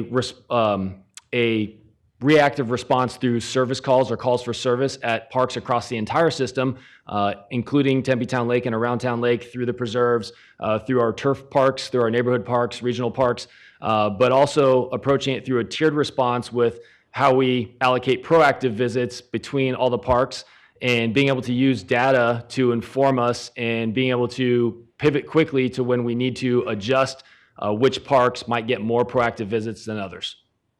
I was going to say very quickly on that, I really appreciate the focus on Papago Park because, I know, Craig, Alex, you and I have been in meetings with the Clean Up Papago group and Keep Tempe Beautiful. And that's one of the things they've talked about many times is that they'll go out there and, organize a large group of people to come out and do a big cleanup. And then it kind of stays that way for about 2 or 3 days. Then unfortunately it begins to kind of go back to its previous state. And so I really do think the Park Ranger program is critical to ensure that there's enough sort of proactive patrols in that area to ensure that, when residents and volunteers go out and do a good thing and do these massive cleanups and frankly help the city out in a huge way, that we're making sure that we're sort of honoring their work by ensuring that it doesn't just simply revert back within a 3-4 day period. So I think this program's critical. So I just wanted to say that.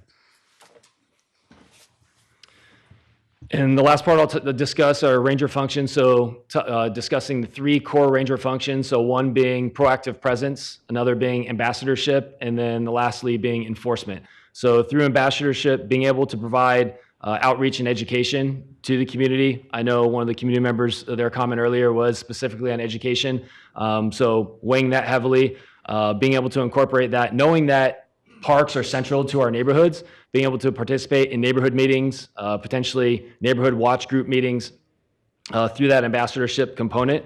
And then through enforcement, being able to, I know that was brought up early as well, being able to enforce code of conduct, rules, ordinances, policies, prohibitive activities in parks with the potential ability to be able to issue citations, directly resolve issues, and then when not able to, through that streamlined communication, being able to connect with police department only when needed.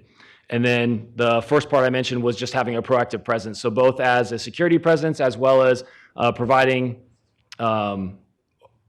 connection with community, as well as potentially in some circumstances with other employees that aren't park rangers. And with that, I'll turn it back over to Craig. Thank you, Councilmember Alex. Hodge, you have a question right now? Or? It's probably for education part of it. In schools, a lot of kids are in parks. So it would be really good to work with the schools to make sure that the kids understand what park rangers are, because they're not of a generation would understand that, and how they work with, with police and guarding the parks. So just work with the schools on education too. Thank you, Councilmember. Tempe has so many parks that are adjacent to schools that seems like a very natural tie. I appreciate you mentioning that's a great opportunity for us to be partners and embedded deeper in the community, not just the physical space of the parks. Thank you. So knowing, as I mentioned previously, that we're in the budgetary process, staff has worked closely interdepartmentally. We work closely with the police department initially. They certainly are currently managing our security presence within our parks, but also we're having conversations with multiple other departments of what a park and lake ranger program could look. So we framed it as a 7-day-a-week operation, 20 hours a day. That takes us covering every single day of the week. Certainly we could shift more resources depending on what we have to areas where we need more resources, time of day.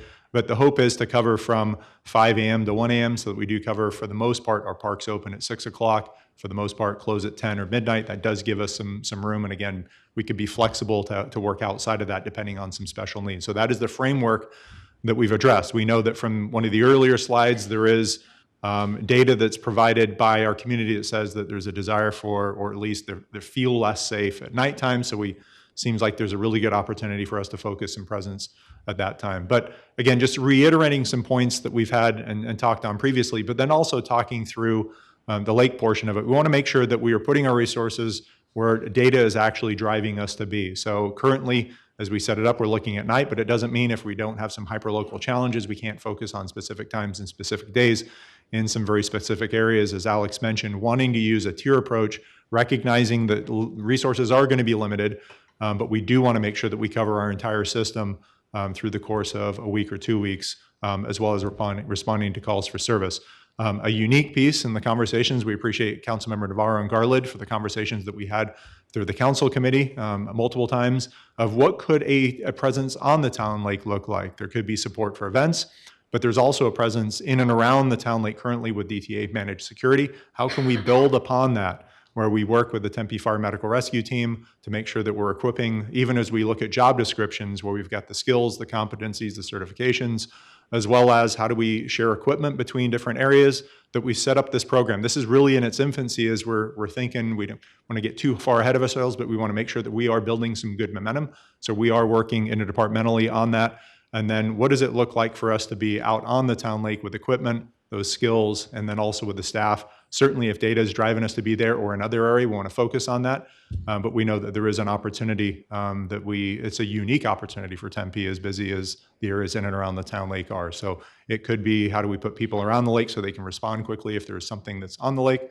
Or is it something that we decide that's different based on information that we find internally? So we know that that's a unique opportunity that we have.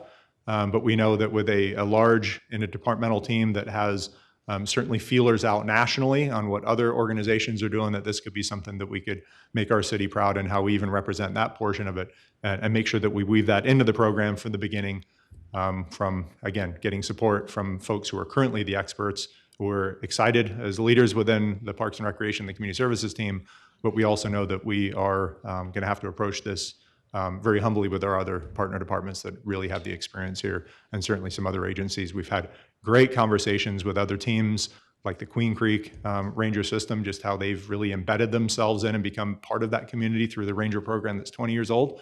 So we anticipate doing that in a Tempe way in and around our area. So with that, we're looking at putting together what we have put together with a supplemental request is a balanced, interdependent team. We are going to be working with our partners in Community Health and Human Services, Tempe Fire Medical Rescue, the Police Department, Risk Management, whoever it would be based on what we have. But we want to make sure that we set it up with rangers, some leads, a supervisor, and then some administrative staff so that we can make sure that we're following up with data and really putting our focus where it needs to be. And the initial request that you'll see that'll be coming forward in the next month is just shy of $2.2 million between one-time and recurring funding for that. So while we have submitted this request, we are continuing behind-the-scenes work to prepare for a scalable implementation. Again, talking outside of Alex and myself with other folks, building job descriptions with human resources off of what was there previously, but also clearing the path through the attorney's office and the prosecutor's office to see what we can do to provide opportunities for enforcement, that piece that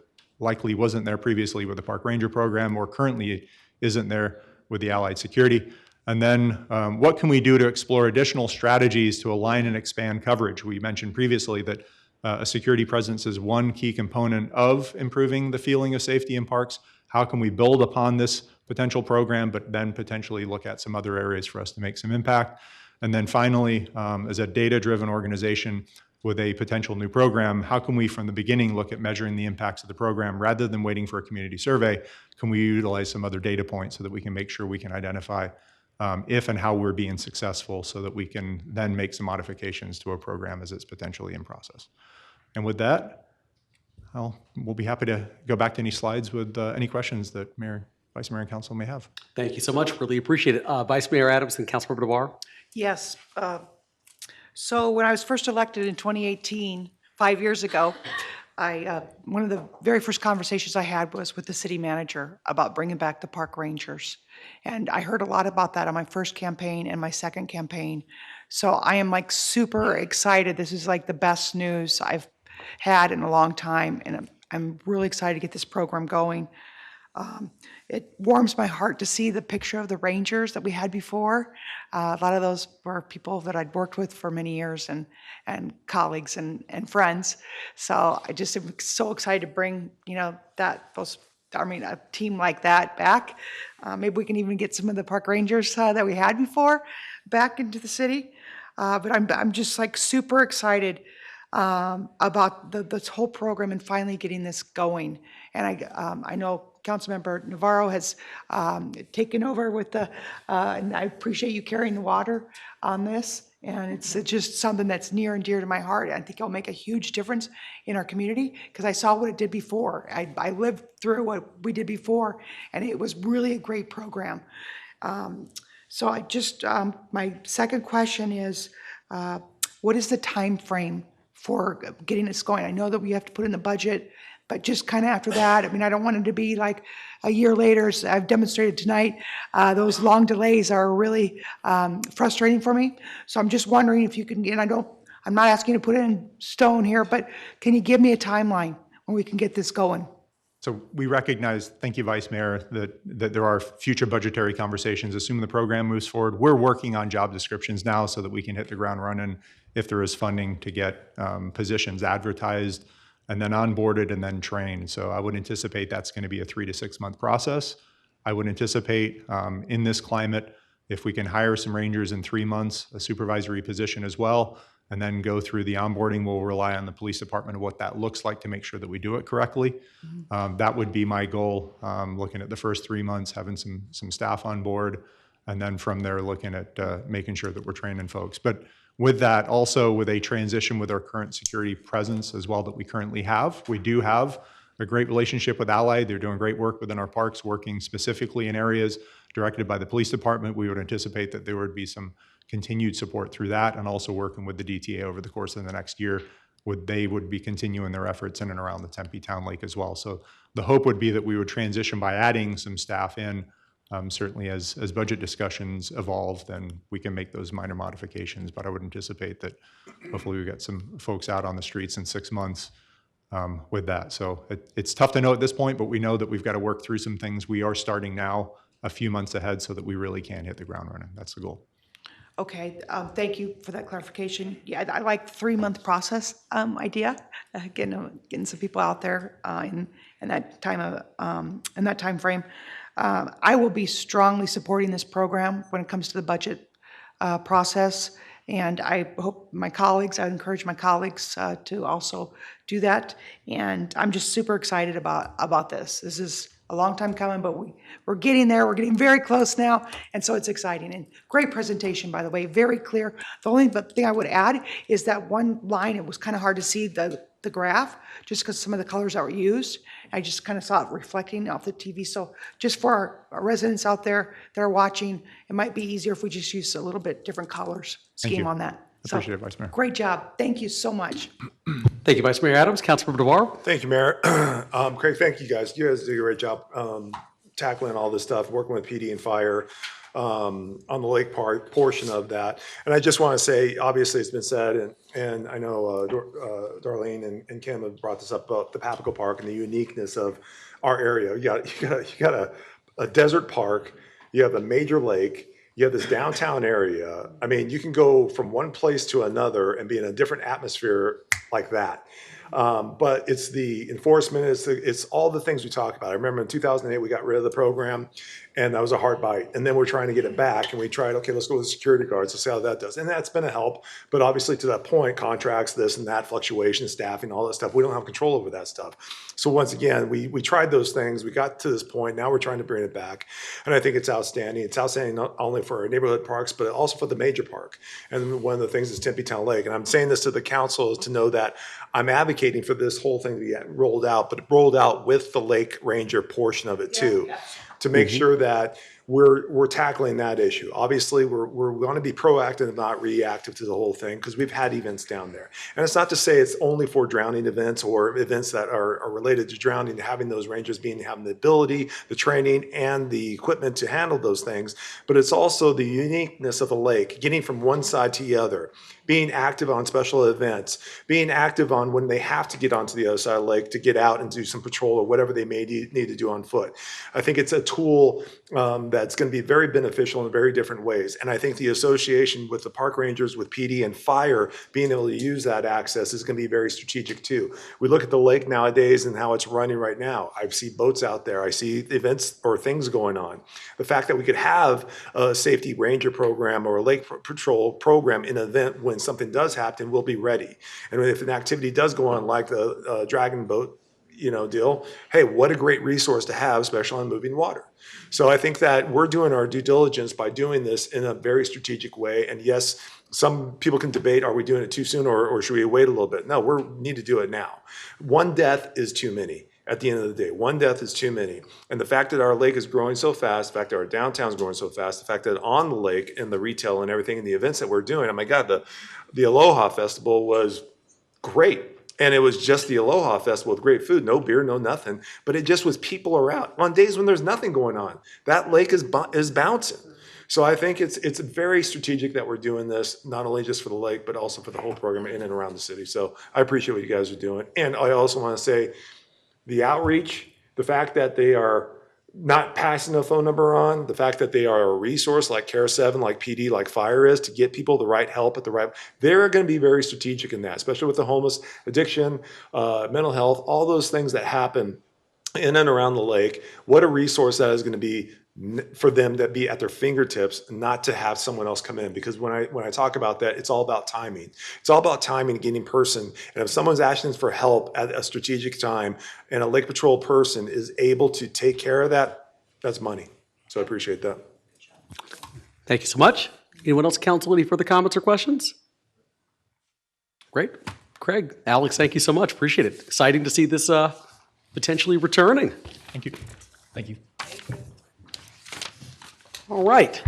I'm going to now try to go back in order as we've covered the presentations. I'll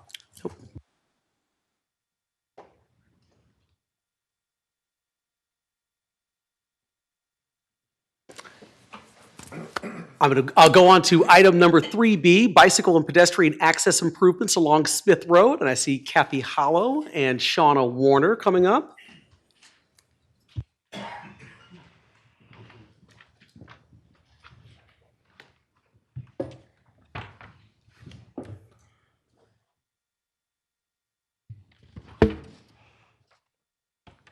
Ready? Okay. Good evening, Mayor and Council. I'm Kathy Hall, the City Traffic Engineer, and with me tonight is Shauna Warner with Neighborhood Services, and we are presenting you an update on the Smith Road project. Oops, where am I doing this here? So just to touch on the priorities, this project addresses the 20-minute city, which implies that residents can utilize alternative modes of travel for basic non-work needs. Tonight, we'll talk a little bit about the infrastructure master plan that started this, the expansion to include Smith Road, and then close it up with where funding and where we're at. So the Smith Innovation Hub Infrastructure Master Plan is kind of what started this whole thing. The project was initiated by economic development as they recognized the potential for business in the area. So the purpose of the project was to identify gaps in infrastructure, drainage, lighting, sidewalks, even streets. And then the concepts were prepared for several streets, but Smith Road came forward as the one that we would take forward first to complete and improve. So this was the concept that was for Smith Road from University to Rio Salado. You've probably seen it make some sidewalk improvements, add striping for bike lanes, improve bus stops, and then remove the on-street parking. When this was presented, there was public input that said, hey, let's extend this project south to include Smith Road from Apache to University with the goal of enhancing bike and pedestrian safety. And to do this, we had an outreach program that Sean is going to talk about. So thank you, Kathy. As she mentioned, we needed to conduct additional outreach to bring this segment of Smith Road to the same design level as that from University to Rio Salado. So from April to August last year, we held 2 sets of public meetings. We also had a project information station at Escalante Park for Bike to Work Day, and we worked with Thu Elementary to hear from students and families how they use Smith Road. In addition, we also rode the area on bikes with our business and neighborhood representatives to gain perspective as bicyclists.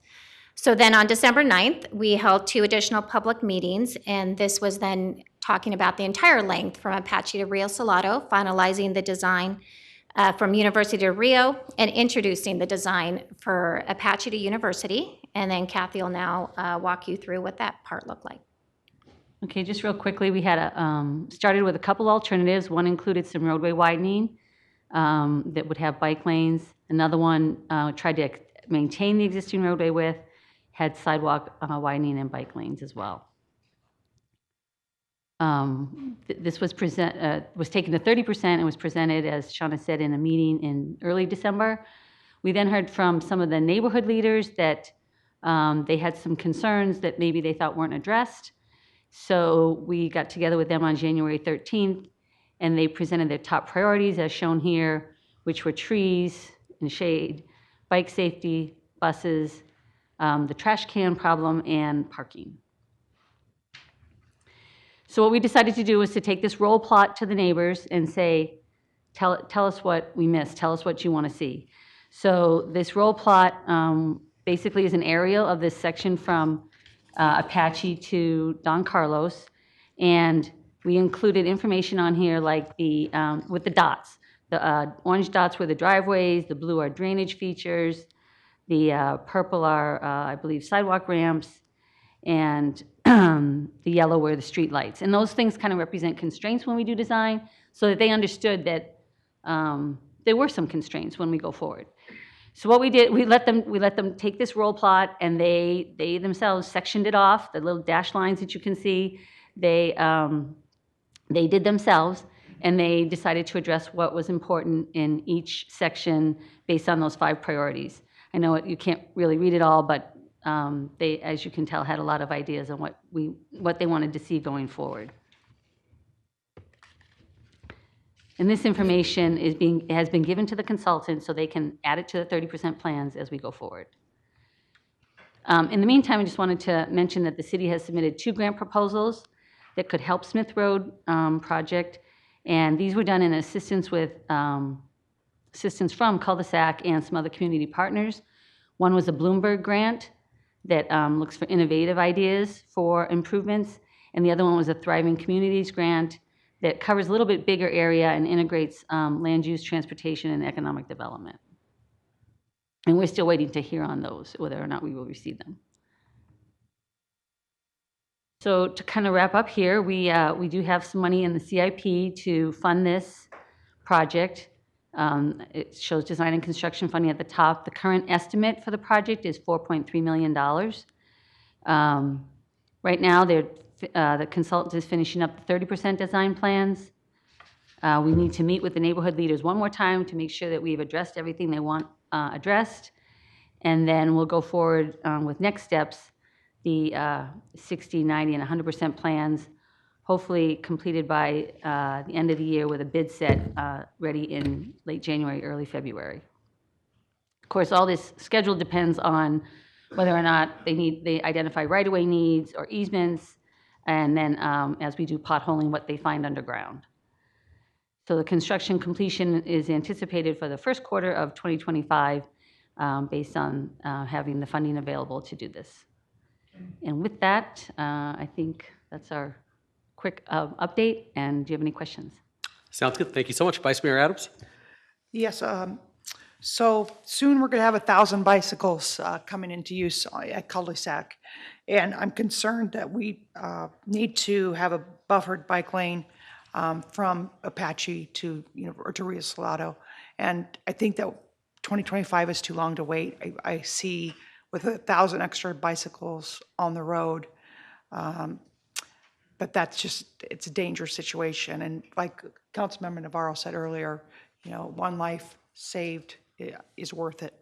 And so I would like us to get really creative about making this process quicker and putting a lot of resources towards it. I'll be supporting it in the budget, but I don't think we can. I know I'm not comfortable waiting until 2025. I don't want anyone to get hurt or killed. So whatever you can do. Okay, appreciate that. To wrap, and maybe you could come back in another month or so and let us know give us an update on it and see where we are and what we can do to help. So, okay, will do. Okay, thank you. Thank you so much, Vice Mayor Adams. Anyone, council members, further comments or questions? I'll just sort of, reiterate the Vice Mayor's concern. I mean, the cul-de-sac project is sort of the first of its kind project in the entire country. I know they've got a second project now planned in the south, which is wonderful. But I just, want to make sure, and I know I've said this at previous meetings as well, that it's a great idea when it comes to the ability to get around our community without the use of a single-use automobile. It's great from a sustainability standpoint. And I think we just want to do everything we can to make sure that these folks are safe getting to and from work or to and from recreation.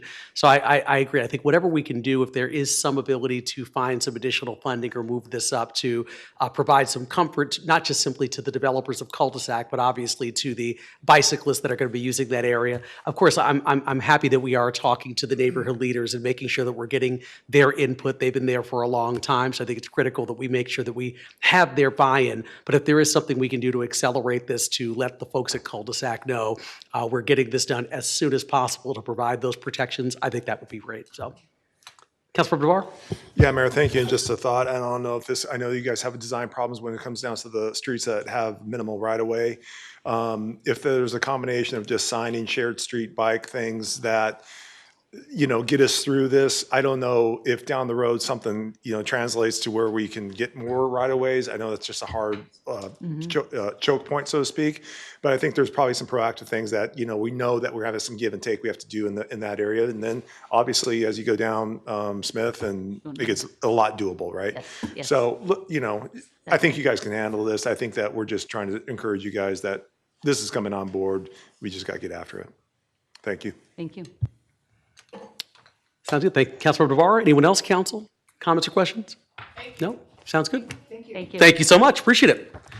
We are going to take a little break. We've got to finish an executive session upstairs. The time is now 6:14.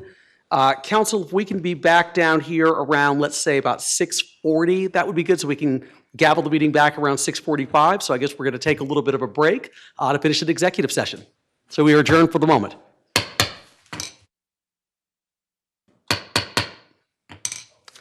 Good evening, everyone. Welcome back to the Tempe City Council work study session. Vice Mayor Adams with a great entrance. I love it. Sorry about the little bit of a break. Our executive session ran a little bit over, so we apologize for the delay in restarting. We're going to now, though, kick this back off with item 3D, landscape maintenance on city properties and rights of way. And I see that's Isaac Shavira and Sean Thompson.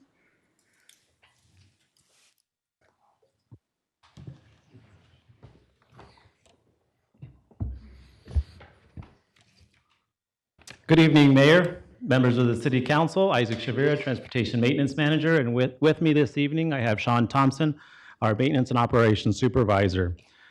Update on right-of-way landscape that will include, this presentation will be an update on right-of-way landscape that will include additional information from what we have previously shared with you.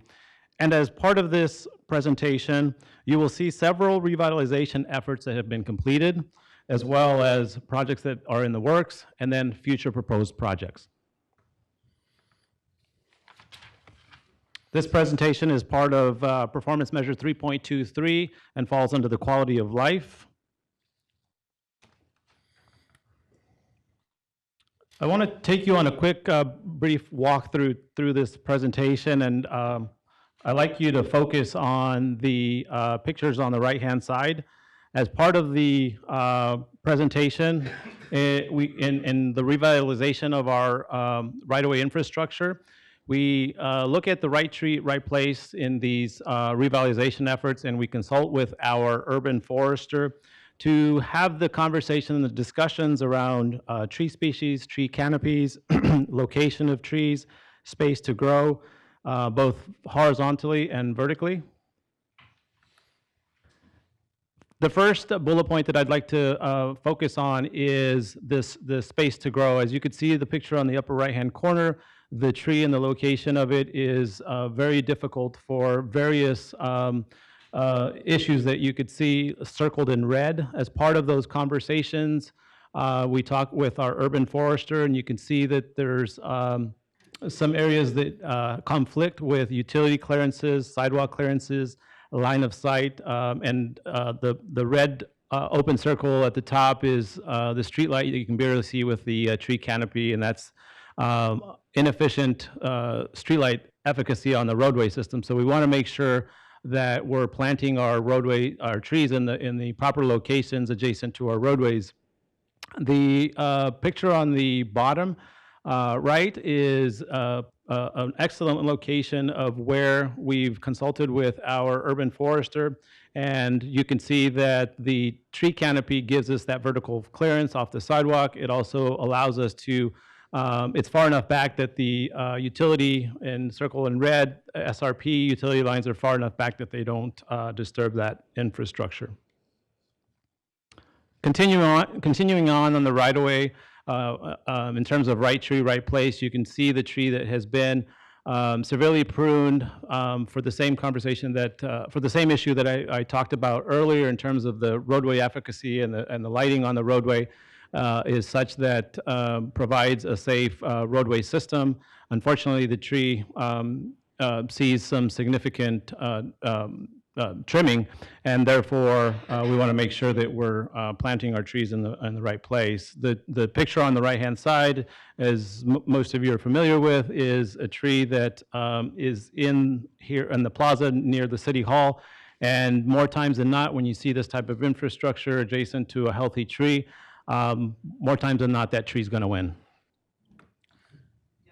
Sustainability and green infrastructure is important to the conversation of our revitalization efforts. The green infrastructure project here at Dorsey and Lemon is a great example of the type of local climate action that the council has supported and is also passing of the Tempe's first climate action plan.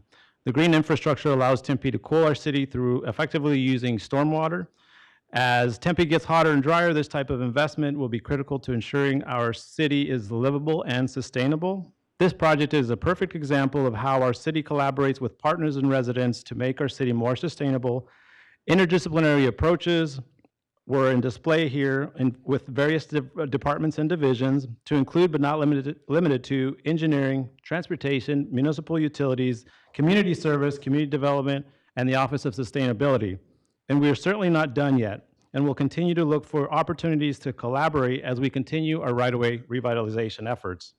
I just want to make a quick shout out to Sean Thompson next to me, Richard Atkins, who's our urban forester, who took the lead on working on this endeavor and partnering with Ryan Wood and the Watershed Management Group. Good evening, Council and Mayor and Council. So how do we compare to other cities? Well, we did a peer city comparison. The pie chart represents the median range of the full-time benefit employees working in the right-of-way landscape for the respected cities. The other chart adjacent to it is the square footage costs for customer service. Currently, the City of Chandler's budget is $2.6 million, and they maintain about 18 million square feet of landscape, and they are currently contracted with Brightview. City of Mesa's budget is $3.6 million. They maintain about 11 million square feet. They have two contracts. 80% of it goes to Mariposa, and 20% of it goes to Ray & Sons. City of Scottsdale's budget is $1.4 million with 26 million square feet of landscape, and they are currently contracted with Yellowstone. As you can see, the City of Tempe relies very heavily on contract services compared to other cities. So where are we? Well, Yellowstone's contract will expire at the end of March. So engineering and transportation decided to take this opportunity to take the contract and break it into 4 separate contracts to give smaller companies opportunities and hopefully to provide better service to the city. All the contracts will help provide an option for battery operated or gasoline operated. I'm glad to announce that 2 contracts have been approved by council. The city facility and parking lot contracts will be battery operated relating to blowers and trimmers. Okay, and for our landscape maintenance, next slide, sorry.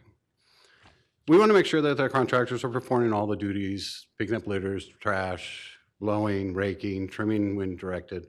But the last couple of years, we've added additional training, which includes plant identification, proper pruning techniques, identifying proper landscape areas, and working within our right-of-ways. So, next slide. So, everybody has different views on what landscape should look like. There's the natural view, there's a vintage garden, or the local amusement park. The goal in engineering and transportation is to find a happy median and provide an attractive landscape. So with over 1 million square feet of landscape being revitalized over the last 9 years, we have been acceptable with about 90% of residents' positive responses. So let's start off. Warner and I-10. In 2015, this is one of the first ones we did. You can see the conditions on the left-hand side. And as of 2013, it's a thriving, healthy landscape after 9 years. Next slide. Grove Tree, which is located at Hardy and Rio Salado. This is the first one I got to work with our sustainability director, Dr. Kay. And this area was the first time we put some biospells and cover cups and water harvesting. As you can see, in 2018, there was nothing there. And now it's a thriving, healthy landscape. One more point I would like to point on this. The ground cover on this is mulch. So let's talk about some of the new areas that we've done this year. I work very closely with our sustainability office and our urban forester. The first one is on Rio Salado between McClintock and Price Frontage Road. And this project consists of earth moving, water harvesting, new irrigation, new ground cover, adequate tree canopy, and vegetation that mirrors the surrounding landscape. Next slide. Okay, next slide. Oh, sorry. One of my favorite ones in the last 9 years. This is one I'm most proud of on Mill Avenue to design. This one also I worked very closely with our urban forester and our sustainability office. And this landscape refresh features native plants, green storm infrastructures, which include bio wells, curb cutouts, and new lighting.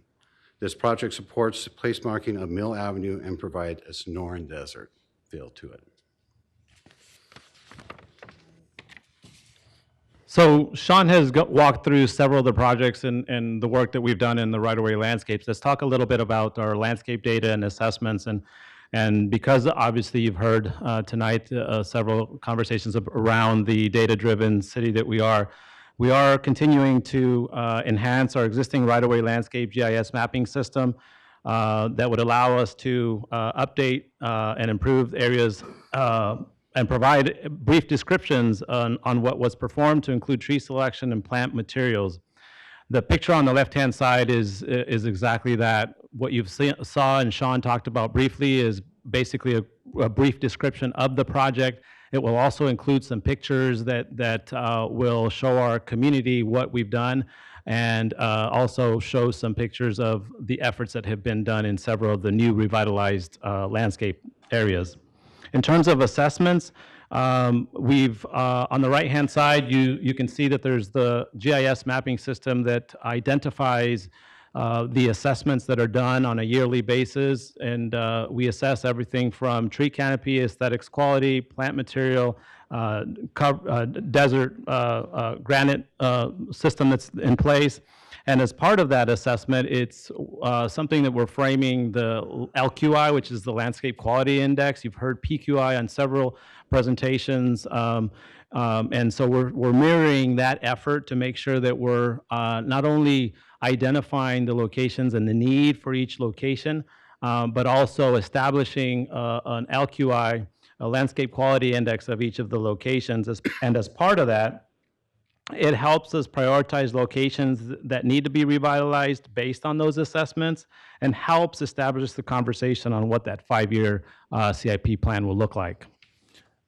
Speaking of 5-year CIP plan, this is our 5-year CIP plan 2023. Sean Thompson will go over some of those projects that again have already been completed and are in the works as we speak, as well as proposed projects that are coming up. The 5-year CIP plan will also display the areas that will be revitalized, as well as the proposed improvements. In addition to that, the map on the right-hand side is the LQI map that is similar to our PQI map that will show locations of where efforts are going to be revitalized. And as part of that effort, we will be consulting with a landscape consultant that we'll work with and coordinate and consult on making sure that we both are working with the Resilient Tempe Master Plan, And this work will include project proposals and establish visual concepts on what the areas will look like. This will also help us frame the conversation as we collaborate and work with our neighborhood team, our communications team, and also assist us in working with our neighborhoods on messaging the proposed work. Thank you, Isaac. So we have 3 more projects we would like to complete before July 1st of this year. And we'll try everything within our power to get them completed. But 2 of the projects on Roll from Rio Salado to Broadway and Baseline from Hardy to Price Road, these projects will include new irrigation, adequate tree canopy and vegetation, new ground cover, and working with our residents to achieve a satisfied, happy community. Because they'll see the landscape every day. It's very important that they approve of it. The last project that we have for this fiscal year will be from Fifth from Price the Farmer. There's multiple issues with this landscape, poor irrigation, no definition between city landscape, commercial, residential landscape as well, wrong plant material adjacent to the bike lanes. As new developers have entered the areas and owners and developers have extended their landscape, which has broken many of our irrigation systems, and as well as made our landscape look very outdated. This project includes new irrigation, identifying and showcasing city-owned landscape, proper planting adjacent to the bike lanes, fresh ground cover, earth moving for possible water harvesting opportunities. And at this time, I'd like to take any questions or comments. Great. Thank you so much. Really appreciate it. Let's see. I know I have Vice Mayor Adams and Councilmember Navarro. Several things. First of all, this is an excellent presentation. I love what you guys are doing with the landscaping. I mean, the improvements are night and day, so it's very impressive. I love the battery-operated blowers and things. That's music to my ears, not to have that constant noise going all the time. So I think that's a really good decision. I appreciate you moving that forward. Katie Holdridge, I know, Sean, you work a lot with her, and she sings your praises every time I see her, which is quite frequent. Oh, that's good. Yes, so you're really good at customer service, and that is so important, and it really means a lot to me. You guys are a great team, and I really appreciate the presentation. Keep up the great work, and thanks for having reasonable timeframes for getting these things done and laying that out for us. Thank you. Thank you. You bet. Thank you, Vice Mayor Adams. Councilmember Navarro. Yeah, thank you, Mayor, and thanks, guys, for bringing this up. I think you all know that this whole council meeting has been a little bit of my stuff. But, yeah, so I'm very passionate about this, and I love the explanation. And the new projects we're doing, especially on Tempe Town Lake and the desert and coordination with Arizona Mills, is great. And there are some locations I question, every time I see a pine tree with a saguaro and a mix of a pistache, it might be something that's, I guess the Rio Salado one, the first slide you showed me was a mix of stuff. For me personally, I'm like, it looks like a mix of stuff that was just planted. It has probably some properties of, to your degree, but not my degree. I'm more of a visual, not really understanding plants, but I know that there's certain plants that thrive very well and how they produce and live within an area, especially with mulch and stuff like that, which I think is great. But other areas, the strategic part of the towns is, and I've said this probably from when I got on council the first time, and we do character areas, is the right-of-ways should reflect what the area is about and should have some sort of coordination. Like when we talk about the lakes side of the road and on Rural Road between Baseline and Guadalupe, the other side of the road has been for years just a mix mash of this and that. Let's try this, let's try that. And then when a tree does go down, we try a different tree. So then we go with the coordination of it looks like crap. Although a tree possibly could survive, it just doesn't coordinate well visually. And that's probably my biggest pet peeve. I think that we did a great job on like Elliott Road from the freeway all the way down to the other freeway. And that was beautiful. I love the rocks. Sometimes I question them because of what's planted, what gets stuck in there, which goes into the other things. Is I know other cities, and I probably look at like even a Tempe marketplace, very colorful, wise. The maintenance on that's meticulous. and it leaves minimal, droppings, so to speak. We often see on the freeways or down right-of-ways, the cactus that falls over and then leaves just collect underneath it. And pretty soon it's a ball. And then what they do, whack it down, and we have to wait another year for that ball to come back up and stuff. I want to get away from that. I just want to get away from that stuff. I want to get to smart planning. I want to get to planning that reflects what the area is about. I understand that, I get comments that, well, that tree doesn't work. We found out that tree doesn't work, so we go to this tree. I think we're at a stage in our lives that we know what trees work in Arizona, and we know what trees can work over here. If it's something with the ground soil, if that's something we have to deal with, let's deal with it.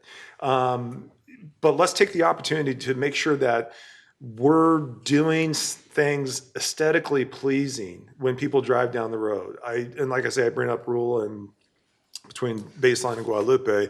Love looking on the lakeside of the road. I know we look at grass. It's, for people in Arizona, it's very pleasing.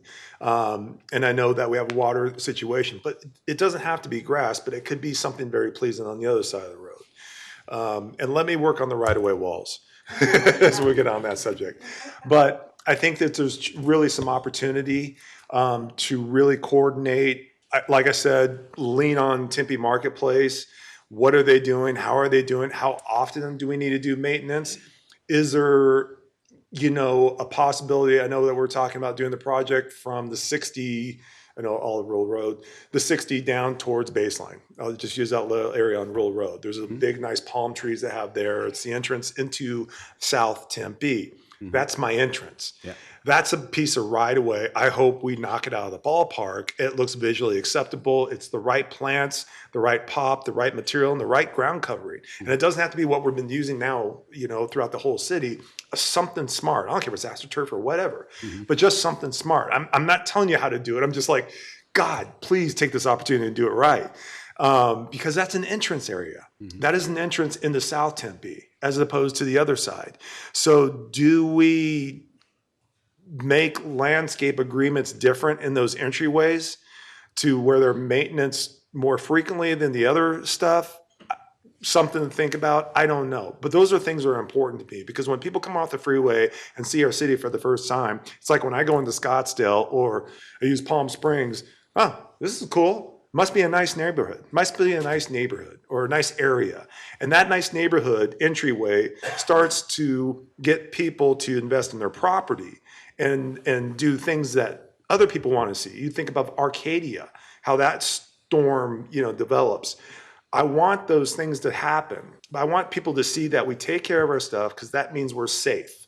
When you see what I'm saying? When you go into an area, I know where I'm in a bad area. It's just how it looks. And I know we have an old city, and we did contract with new development when the development came to maintain your landscape. That's why the benefits of Chandler and Gilbert and all those other places, and they look great and they have minimal costs on the city because they did the smart thing. They put it to those developers to maintain that stuff. So we don't have that opportunity, but let's take what we have. Let's make the smart development. Let's get some money in there. Let's just do it right. It's passion for me. It is truly passion for me. That's all I got. That's good. Thank you, Councilman Navarro. Anyone else? Further comments, questions? Thank you. Great. Thank you. Thank you, Isaac. Thank you, Sean. Appreciate it. Thank you. All right, that brings us to the next item, which is 3E, Community Development Block Grant, Home Investment Partnership and Emergency Solutions Grant, fiscal year 2023-24 planning. And I will bring up Irma Hollenby Kane, who's our Deputy Community Health and Human Services Director, for a presentation. Good evening, Irma. Good evening, Mayor Woods, Vice Mayor Adams, council members, Mr. Chen. Well, I am here to talk today about, I'm going to detail some activities that the city intends to fund with our Community Development Block Grant, our Home Investment Partnership Grant, and our Emergency Solutions Grant. So these activities performed and funded by these grants do support multiple important city strategic priorities. So the purpose of today is to propose the upcoming year's CDBG, home, and ESG planned priorities and activities as required by HUD. A progress report for the prior year's activities were provided to you in your agenda packet. This is the first of 2 public meetings to discuss our city's annual action plan. The second meeting is scheduled for April 20th of this year. So priority needs listed to the top of the slide were identified through a rigorous public process. And they are affordable rental housing, affordable ownership housing, addressing homelessness, and public services. The programs that the Housing Division recommends funding are directly aligned with the priority needs and are listed at the bottom of the slide. And these are homeless prevention, emergency assistance, housing repair, and housing development or reconstruction. Over the next 3 slides, I'm going to outline by grant fund the specific priorities and funding amounts the Housing Division recommends. So the Community Development Block Grant, or CDBG, enables cities such as ours to finance a variety of activities in the development of viable urban communities. Under the CDBG program, funding must be used to meet one of the national objectives that are set forth by HUD, and those are the money must be spent primarily to benefit low to moderate income Tempeans, prevention or removal of slum or blight, or the mitigation or elimination of certified emergency conditions that would be declared by the governor or the federal government. So if I may turn your attention to the bottom of the table, the fiscal year 24 CDBG allocation is estimated at $1,745,733, and we propose to fund the activities as outlined in this table.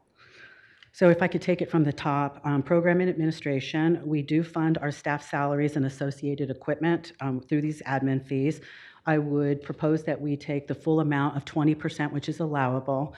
I will tell you that most of this money will be used on staff salaries and equipment, but whatever is not used in that manner is typically used towards public service programming. So just to let you know. Public services, we intend to support or continue to support the Hope Outreach Team in covering some basic needs for some of our unsheltered neighbors, as well as operational expenses for Sus Espacio. And then emergency repairs, this is a repeat allocation. With COVID, this emergency repair program, it was greatly reduced, but the program is up and running again, and the needs are pretty great. Acquisition, we're setting aside $734,217 for acquisition. These funds will be used to acquire units that are restricted, permanently affordable, and transitioned into our nonprofit affiliate, Tempe Coalition for Affordable Housing. And then finally, $50,000 will be used to fund a shared position with Maricopa County in delivering workforce development services. So we recommend a renewal to maintain this position. The Home Investment Partnership Program funds a wide range of activities, including building, buying, or rehabbing affordable housing units, or for units for home ownership, or even providing direct rental assistance to low-income people. So HOME is the largest federal block grant that's offered to state and local governments that's designed exclusively to create affordable housing for low-income individuals. So if I may turn your attention again to the bottom of the table, Home fiscal year 2024's total estimated allocation is $575,285. We propose to use 5% of this grant to support program administration, and we would use the balance plus $127,853 in program income towards supporting programming that directly supports clients referred by the HOPE team, by Care 7, Community Supervision, and our newest partner, Tempe Union High School District, working with McKinney-Vento families. And finally, the Emergency Solutions Grant. This grant is focused on addressing the needs of homeless people that are living in our emergency or transitional shelters. With this money, we aim to assist people in quickly regaining housing stability after experiencing a housing crisis or homelessness. So our ESG 2024 allocation is $158,566, and we propose dedicating these funds to continue to support Sus Espacio. That's our emergency temporary transitional housing, and also other rapid rehousing solutions. And we do recommend taking 7.5% to support administration of this program. So if the public is interested in knowing more about how the city spends its federal funds or to support how it supports affordable housing, homeless prevention programs, and other vital services, our fiscal year 2024 annual action plan is available online, and public comment is welcome through April 23rd. Thank you. That concludes my presentation. Thank you, Irma. Really appreciate it. Council, any comments or questions? Vice Mayor Adams? Keep up the good work and a great presentation. Thank you. Thank you. Councilmember Hodge? Phenomenal, always great. Thank you. Councilmember Devar? Irma, great job. One question. How do you think we fare, a city our size, with the programs we're doing for housing? How do you think we fare? I know we're not there yet, but. Well, Councilmember Navarro, council members, I Compared to other believe cities our we're size. doing amazing. So I don't know if you know this, but I came here previous to coming to Tempe. I was at the city of Scottsdale, similarly sized, similarly situated, similarly funded. And I can tell you what we do differently here is we fortify programming that's already very strong in the city. So we use our funds to fortify, for example, our HOPE team or Care 7 or other internal programs like community supervision or other programs even around the city. So that is something that we're really doing rather different here, and it's rather lovely. I might say so myself. Thank you. Great. Anyone else, council? Comments or questions? Great. Irma, thank you so much. Appreciate it. Thank you. All right. Next item, 3G, initial recommended 5-year capital improvements program and acceleration strategies. I see Tom Dunsing and Mark Day coming to the table. Is that Whitell coming as well? All right.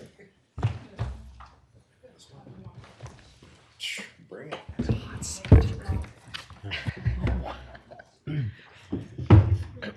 Mayor, Council, good evening. Tom Dunsing, Deputy City Manager. I'm joined by Mark Day, Municipal Budget Director, and Wydell Holmes, Interim Director of Strategic Management and Innovation Office.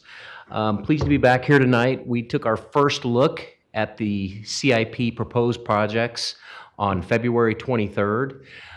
Since then, staff has gone back and basically worked with the departments to deliver the first look of the recommended CIP. In other words, our needs always are higher than our means to deliver it.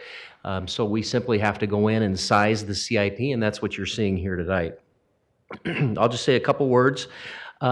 It's a requirement that we get to council before March 31st of each year. Charter requirement, we basically have to present the CIP at least 90 days before June 30 fiscal year end, so that's what you see tonight. Your packets are voluminous. The materials in there, initial recommended CIP summary, the CIP GO bond funded project prioritization, and that's typically where most of the discussion occurs around those projects that we fund with general obligation bonds. And we'll go into that in a little bit of detail. There's an interactive prioritization quadrant chart so you can see the priority of where these CIP projects fall. And finally, we included the entire February 23rd CIP package for you. So tonight, we're here to summarize the prioritization process, review the CIP projects that address performance acceleration models that you've requested. We are not making budgetary decisions tonight. We simply want council feedback, questions. Departments are here if there's any project-specific questions. We look forward to going through the presentation, and we'll go through it rather quickly. Good evening, Mayor and Council. Mark Day, Municipal Budget Director.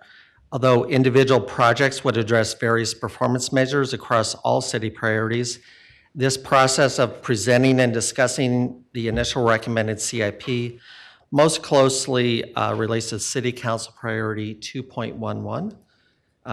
Today's presentation, as well as our public-facing budget process in general, contribute to our goal of transparency and financial reporting and disclosure of information. So this is we do develop the budget in a public process. You can see the meeting dates here. We're a third of the way through, I guess, here. We're at March 23rd, initial recommended projects, and then I'd just like to briefly review the upcoming dates. April 27th is the city manager's initial recommended budget, and at that time, if there's any open items from tonight, we can definitely address those. And then May 11th, if necessary, a budget review follow-up. followed by the more formal adoption as outlined in state statute. So tentative adoption, final adoption, and then adoption of the property tax levy. This is our public outreach process that we develop in coordination with Communications and Media Relations and Neighborhood Services.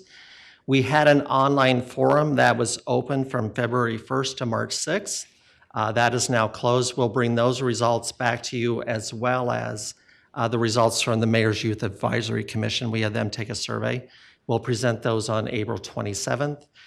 We did have virtual and in-person forums, and then we have a website out there where all the information about next year's budget is out there. And then we've utilized various media outlets such as Tempe Today, Facebook, to promote the public meetings. So this outlines the process we go to develop the recommended 5-year CIP. The departments identify and propose projects, and then the budget staff goes through, establishes funding capacities. We prioritize based on approved criteria. We ask the departments to help us to prioritize those projects. And then we're here tonight provide our recommendations. And then, as you can see, City Council there, we're here to review and refine and take your input about what we're recommending in the upcoming CIP. So this is an overview, just a comparison. The current 5-year CIP is $1.3 billion. We're going to grow it a little bit, about 10%, to $1.48 billion. We didn't have capacity to fund all the requests from the departments. The department's requests were $1.8 billion, so we had to reduce the CIP by approximately $338 million. This shows graphical representation, how we plan to fund the CIP. And Tom's going to, on a few upcoming slides, talk about how we finance our CIP. As you can see, we rely on general obligation bonds and enterprise or excise bonds to fund most of the CIP. These are large projects, and we repay those over several years, the funding of those. We are trying to utilize outside funding. You can see we're still utilizing some ARPA funding. We have general fund funding in there, as well as other cash funding, grants, and then we use also development impact fees. And this is, in your packet was a listing of all the programs and the various projects. This is just a graphical representation of how those broke out. As you can see, our largest program is the enterprise, primarily the water and wastewater program, so upgrading our plants, water line replacement. General governmental, $307 million. That's primarily maintaining our city's infrastructure as well as our IT program. We have parks in there, police, fire, medical rescue, transportation, which is our streets program. You can see $175 million. So let's talk a little bit about CIP funding. We've got a lot of requests, so how do we fund these requests? In other words, how do we pay for our CIP projects? CIP projects basically fall within 3 buckets. You've got your enterprise funds, and the enterprise funds, Mark talked a little bit about, the biggest one is the water, wastewater, a lot of infrastructure, a lot of plants, a rather large CIP. Those are paid back by user fees. Those, we don't issue general obligation bonds paid for with secondary property taxes. The users of that system pay for the infrastructure of that system. We've got special revenue funds. These are legally restricted, so if there are CIP projects that we are able to fund with within the special revenue funds, we do that. A good example is transit. There's a lot of, we have a rather robust transit CIP that's simply paid back with the restricted transit revenues. And then finally, the third bucket's general governmental, and this is primarily where most of the discussion takes place. These are your projects like your police facilities, your fire facilities, your parks. A lot of different types of activities are lumped in this general governmental bucket. How do we pay for those? We pay for those in a few ways. One, we do cash funding. You've probably heard of pay-as-you-go. We've identified quite a bit of pay-as-you-go in the general fund, as you know, when we were presenting the long-range forecast. That was very simply to supplement some of the needs that we see in our general governmental projects. And one of the things I'm going to talk about in a little bit is inflation. And Vice Mayor, I know you've mentioned that a couple times, and I really do. I sincerely appreciate you mentioning that. Inflation's real. We see it. I've got a slide on a specific project that talks about inflation. Unfortunately, it affects us. It causes a lot of work for Mark to go figure out how we're going to fund these things when we're facing inflation. We do that a few ways. We can kind of massage the GEO bond funded projects. We can identify a little bit more cash funding and do a few things to kind of address inflation. So we always look for outside funding sources. Mark talked about grants. We can fund CIP projects with cash, and very simply, if we were able to pay cash, it avoids interest costs when we issue bonds. And finally, one of the largest funding sources are bonds. Bonds are very regulated. As you know, we have legal debt limitations. We have to go to the voters for bond authorization and authorization election. And finally, and most important in my mind, is we have to have enough revenue to repay back the bonds. And I'm going to talk about that in one more slide. Last bond election, 2020, $349 million. We're fortunate enough the voters passed that. So very supported by the public on our CIP projects. Our next scheduled bond election is November 2024. And I know it was mentioned tonight, a bond election. This bond election is really sized based on a 5-year CIP. We take the 5-year CIP, we basically translate that into voter questions, authorization questions, go out to the voters to make sure that if they approve it, we can issue bonds and finance these projects. So I'm going to spend just a minute on this slide. Secondary property tax. Even though we're under our legal limits, even though we have voter authorization, we can only issue bonds that we can pay back. In other words, we have to have the revenues coming in to pay back our bonds for these general governmental projects. And the payback mechanism is the secondary property tax. Those are property tax that you simply see on your bill. That's what we use to repay back our general governmental bonds. We have a stabilization policy here in Tempe. It's a great policy. And basically what it does is it caps the growth of our property tax levy to the lesser of 3.3% or CPI. So right now we're experiencing quite a bit of inflation. CPI is higher than 3.3%. So our levy will not go up more than 3.3% because of our secondary our stabilization policy. And that's to give the property owners assurance that their bills won't go way up, won't go way down. They will just grow at a nice, simple, fair rate. We can also see new properties coming on the rolls. If we have new properties coming on the rolls from the development, they will eventually get on the property tax rolls. They'll get a property tax bill. We'll also see growth from those, revenue growth. So really the takeaway from this is because we hold our property tax levies relatively flat with some growth, that really limits us on what we can fund. It remains relatively flat. So what does that mean? If there's a huge project, a huge general governmental project that comes along, that means something else within the pipeline has to give. Either you reduce it, either you eliminate it, or you move it, you shift it, defer it. It just becomes and Mark's not going to like when I say this, it becomes a math exercise to see if we're able to fund the projects from the revenues we're getting in. And that's what you see tonight. It is a very comprehensive process that primarily Mark went through to size our CIP to ensure we have the ability to pay back what you see before you this evening. So I'm going to talk a little bit about inflationary impact, and another shout out to the Vice Mayor. We've seen it. We've seen it, it says here 40%. We've seen as high as 60% on certain things. One of the things we're also dealing with are supply chain issues. That issue is still here. And so these are some of the things that we need to deal with when sort of determining the timing of our CIP projects and at the end of the day, the projects we're able to deliver. But what you see tonight is we've really maximized our geo capacity. We've gone in and put as much in there or reduced projects as much as we could, but still be able to afford to fund the projects. As you know, because of inflation, we've utilized a little bit more of general fund pay-as-you-go cash. And we went through that when we reviewed the long-range forecast. So we have a little bit more geo-cash funding in this CIP.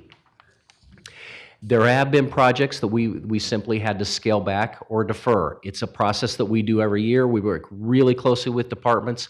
Departments understand this. They understand that we only have so much resources. So sometimes we have to move some things around.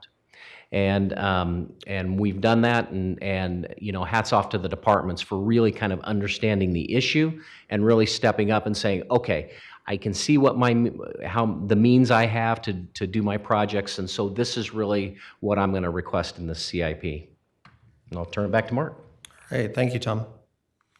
So as Tom mentioned, we have limited capacity to fund with bonds, so we go through a process to prioritize the projects, to determine, to rank them of what we would recommend for funding. The first is a primary prioritization scoring where we focus on public health and safety, preserving assets, so preserving our existing infrastructure, and those projects that address City Council adopted performance measures. Then we fine tune it with some secondary prioritization scoring that you can see there. So this is definitely not meant to be an eye test, but in your packet is the fiscal year 23-24 to 27-28 GO bond funded project prioritization listing. Those projects listed in green would be recommended for funding. There's a few projects in red that we are not recommending for funding. You can see there, I just mentioned the scoring criteria. On the right side is the score. So the projects that scored the highest are listed at the top. And this is just a snapshot. So in your agenda material was the complete listing. So, and as Tom said, I just hats off to the departments. This is not an easy process. We had to scale back projects or defer, and just want a big thank you to the departments to help as they helped us through this process. So if you are more visual, this is a graphical representation of that listing. On the bottom there, you see the lower scoring would be system expansion because we're trying to maintain our assets. To the right would be preserving assets that we have. Up to the top is addressing health and safety issues, and then the bottom would be effectiveness and efficiency. So if you hover over that, it will highlight those projects that are represented in the bubbles. What this says to me is that you can see we're primarily focused on asset preservation and public health and safety.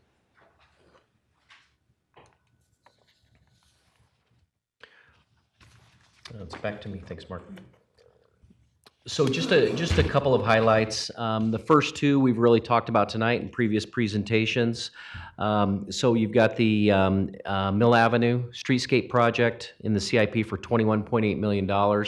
In addition to that, there's also the Fifth Street Streetscape that was talked about tonight, an additional 5.3. So those two together is about $27 million over, I believe it's the next 4-year period. Smith Innovation Hub. There's also fire station reconstruction and construction in this CIP. And last on the list is the Kyrene Reclamation wastewater treatment plant. And hats off to the council, Councilmember Chin, Mayor, and the rest of the council, securing a significant amount of federal funding. I think the federal funding for this project is about $28 million, which is just absolutely massive. So a great story there. Quick thing. Oh, you're Vice Mayor? Yeah, I think I'll pass. Thank you. Just wanted to say really quickly too, just in case he's watching, I had to give a big shout out to Congressman Greg Stanton, who was very involved with securing that authorization for the Kyrene Reclamation Wastewater Treatment Plant. That plant had been in mothballs for over 10 years, and thanks to his leadership and partnership with the city of Tempe and our staff, I think he secured, I think it was $37.5 million. It was a tremendous amount of money that's really going to benefit our residents and benefit the region. So I just wanted to thank Congressman Stanton for his leadership as always. Yeah. Thank you, Thank you, Tom. Mayor. So I'm just going to spend just a minute on this slide. One of the largest projects that we've done in quite some time is the Municipal Operations Center, basically the relocation of the transportation yard and the relocation of Priest Yard. And that is a rather sizable project. And we experienced inflation on this. And so we've worked with many departments. Mr. Day to my right went and rolled up his sleeves on how are we able to fund the inflation that we've seen on this. And so what you see here, we're going to be able to deliver this project. We've got the resources to do this. We moved some things around, secured a little bit more GO bond capacity. We put a little bit more of general fund cash toward the project. And we scraped through and got some CIP fund balance. And it's basically more cash to be able to deliver this project. So this is one that where the inflation that the Vice Mayor referenced a couple times, we really saw it, and it really caused a lot of work. But we're able to deliver this project on time, and we'll get off these sites.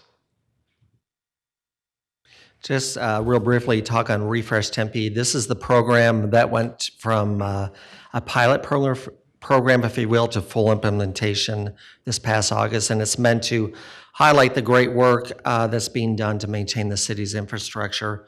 It is a 4-step plan that's focused on promotions, signage, employee engagement, as well as data sharing. We are in full implementation. We have project sponsors in each department. We meet on a monthly basis. And once this CIP is adopted, we will incorporate these projects into Refresh Tempe.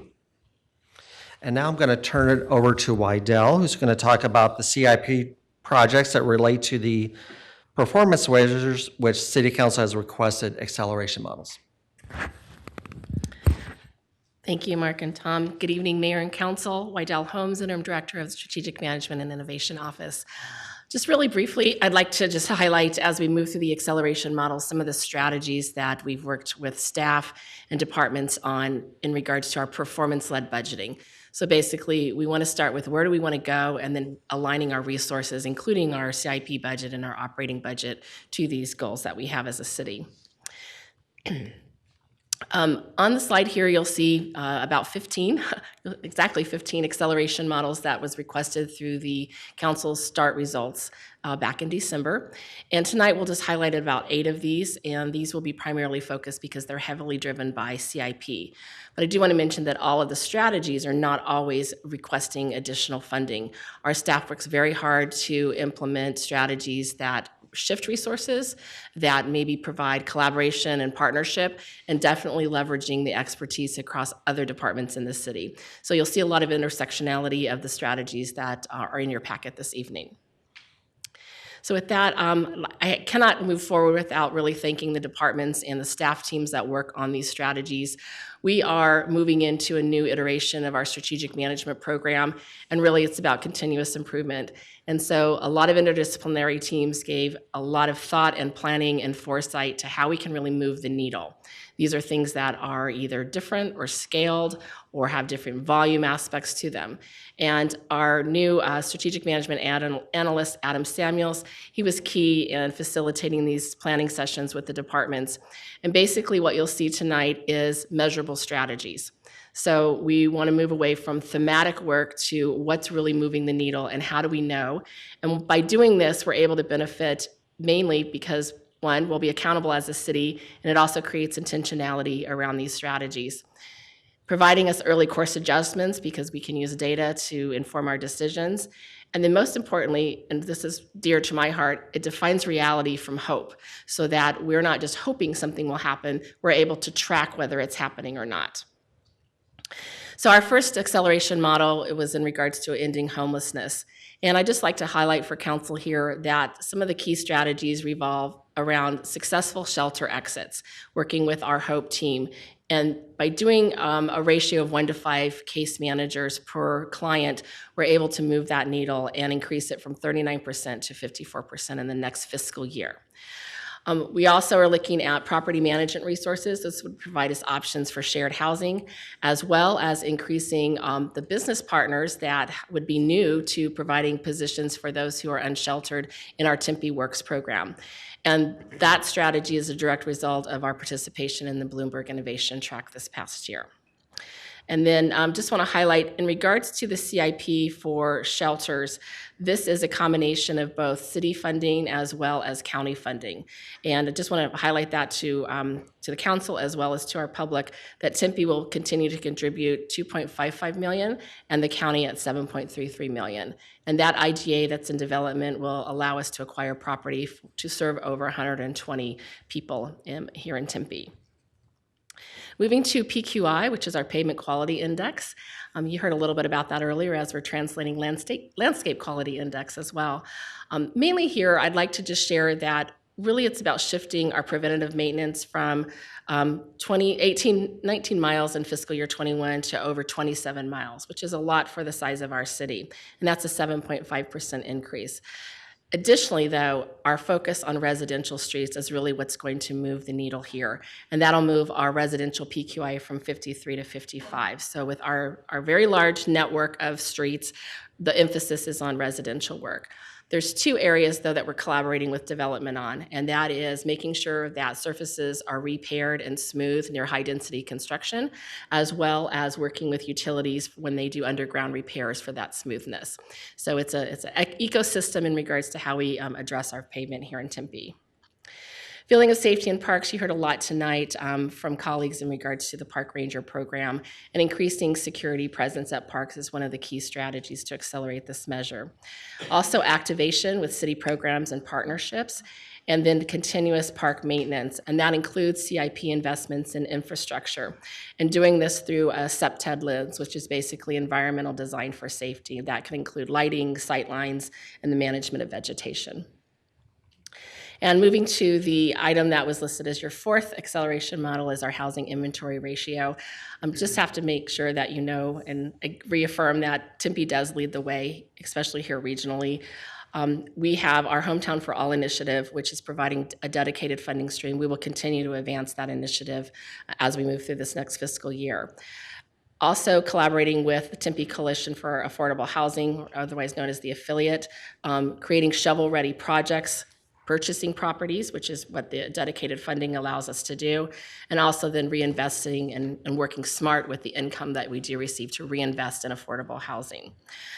Some other strategies are developing our development fee waiver program, extending that perhaps beyond the Apache Boulevard, and then also looking at the benefit of accessory dwelling units for affordable housing. And then finally, a rental reinvestment program for rental units that are providing affordable housing for our residents. Our police services satisfaction, we've had tremendous success in regards to shifting calls to our community responders. We'll continue to increase those calls by 5%, at least the calls that they respond to by 5%. In the last 8 months, we've had over 4,300 calls for service responded to by our community responders.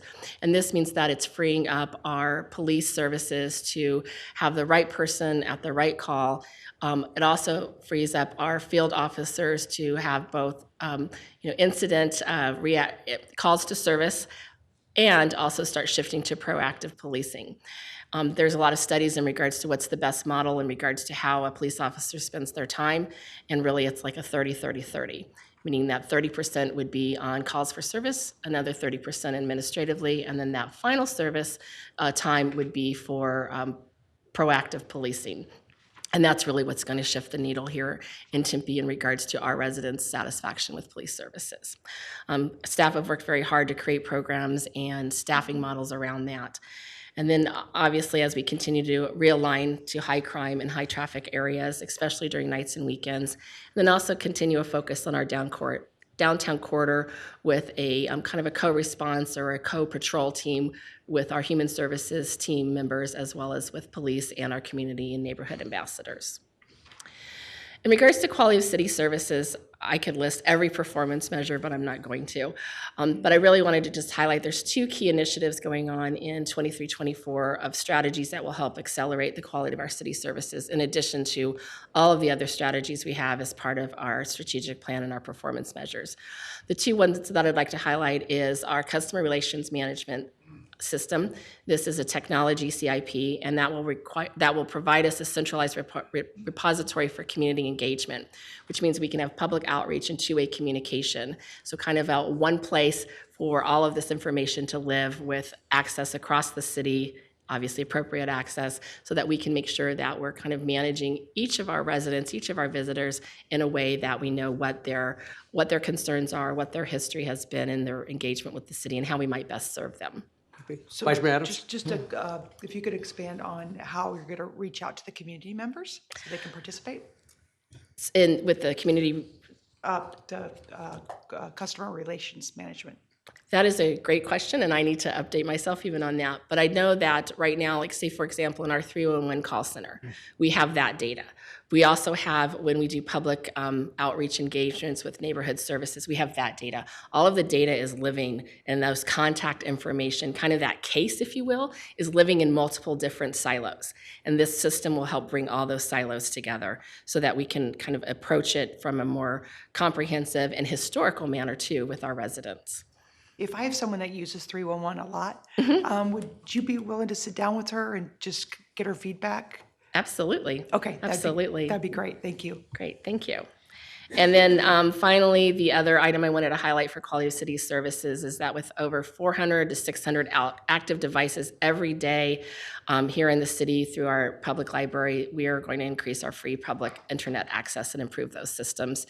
It's a process of evolution as internet usage, personal devices, how we utilize the internet, whether it be for job searches to social media, connecting with others. It's really a key to being part of today's society. So we're going to be working on that program with our internet access.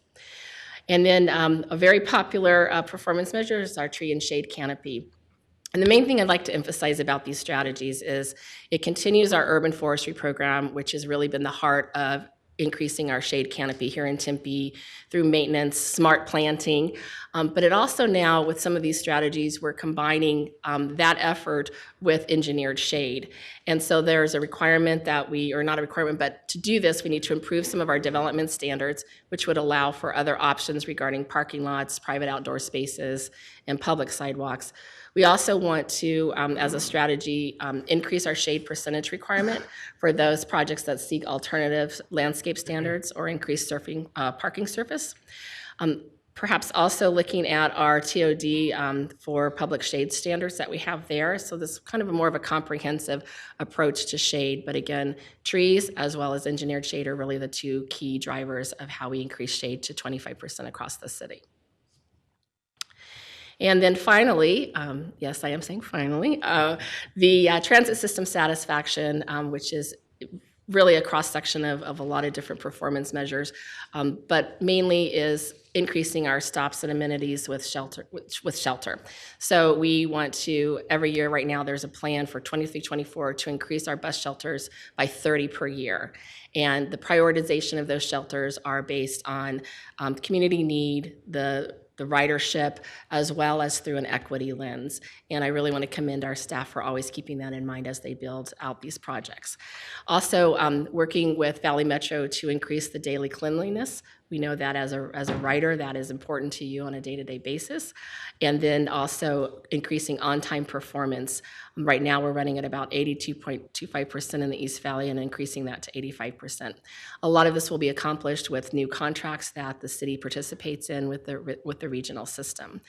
And then addressing bus failures in regards to mechanical failures due to heat and also labor shortage. So those are some of the areas that the transits team have been working on collectively across the region.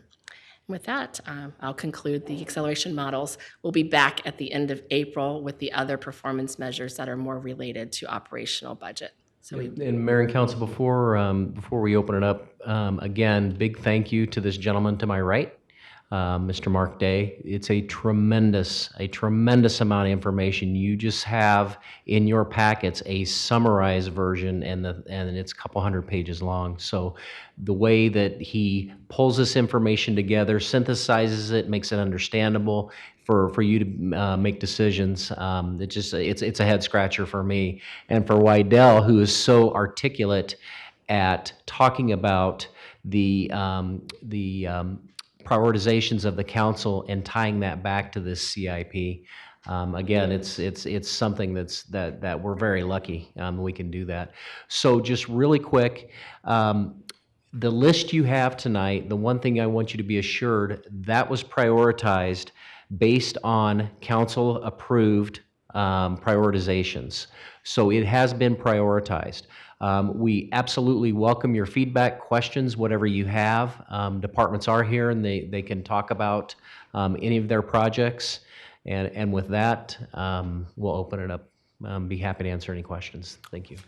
Sounds good. Thank you so much for the presentation. I'm going to go to Vice Mayor Adams. Well, you know, the budget is one of my favorite subjects, so I could comment all night on it, but I'm going to be short because it's getting late. So just a couple things that I want to point out. The increase in shelters for stable housing from 39% to 54%, very impressive. That's great. That's a lot more people that are going to be having stable homes and being in safe environments. So great work on that. The PQI, that's music to my ears to hear about the residential, increasing the residential from 53 to 55 PQI. The most complaints I get are on the residential roads, and by far. So if you guys want to go from 53 to 65 or something, that'd be great with me. But we'll talk to Mr. Dunsing about funding for that. Maybe you'll find a pot of money. Anyway, so thank you for addressing that. The filling safety in parks, it's so awesome to see the park rangers listed on as a way to have that happen. I love the shade canopy. That's excellent that we're increasing that. And then the transit, I'm on the Valley Metro Board of Directors, and I'm really optimistic about Valley Metro going in a really good direction now. We have a new CEO, Jessica, and she's doing a great job. So I really think optimistic that we're going to have better services and cleaner services. So thank you so much. Excellent presentation as usual with this group, and I really appreciate all your hard work because I know how the numbers are and having to dig in there, and it's a very stressful process at times. So good job, all three of you. Thank you. Thank you, Vice Mayor Adams. Any other council members' comments or questions? Thank you. So Mayor, again, we'll be back April 27th. We can have another look at this, and we'll have both the CIP, which is what this was, and a first look at the operating budget. So, sounds good. Thank you so much. Thank you for the presentation and all the hard work. Thank you. All right. Next up is item 3H, application of Arizona Revised Statutes 4-215, which is the license to offer alcohol outdoors related to downtown Tempe. And I guess from behind the stage here to the front, it's Mr. Clarence Matheson Jr., our Deputy City Attorney. Good evening, Mayor and Council. Clarence Matheson, Deputy City Attorney. This is a presentation that the council asked for, and I promise I will keep it very, very brief. This will be the briefest presentation you have tonight. We're holding you to that, Clarence. And I will meet it. So this presentation was requested by the council to determine whether or not Arizona Revised Statute 4-215 could be applied to the downtown area. ARS 4-215 allows for commercial retail centers to provide alcohol in an open setting. That statute has certain requirements. One of them is that the regional shopping center must be 400,000 square feet or larger. It has to be under one management company. the regional shopping center has to have a proposed extended area that's central to the center and must provide security and oversight, and it must have limited ingress and egress points. So when we think about that statute, there's only 2 regional shopping centers within the state of Arizona that actually are able to meet those requirements, and that's Desert Ridge Marketplace and Tempe Marketplace. And as far as I'm aware, those are the only 2 shopping centers that are able to meet that statute.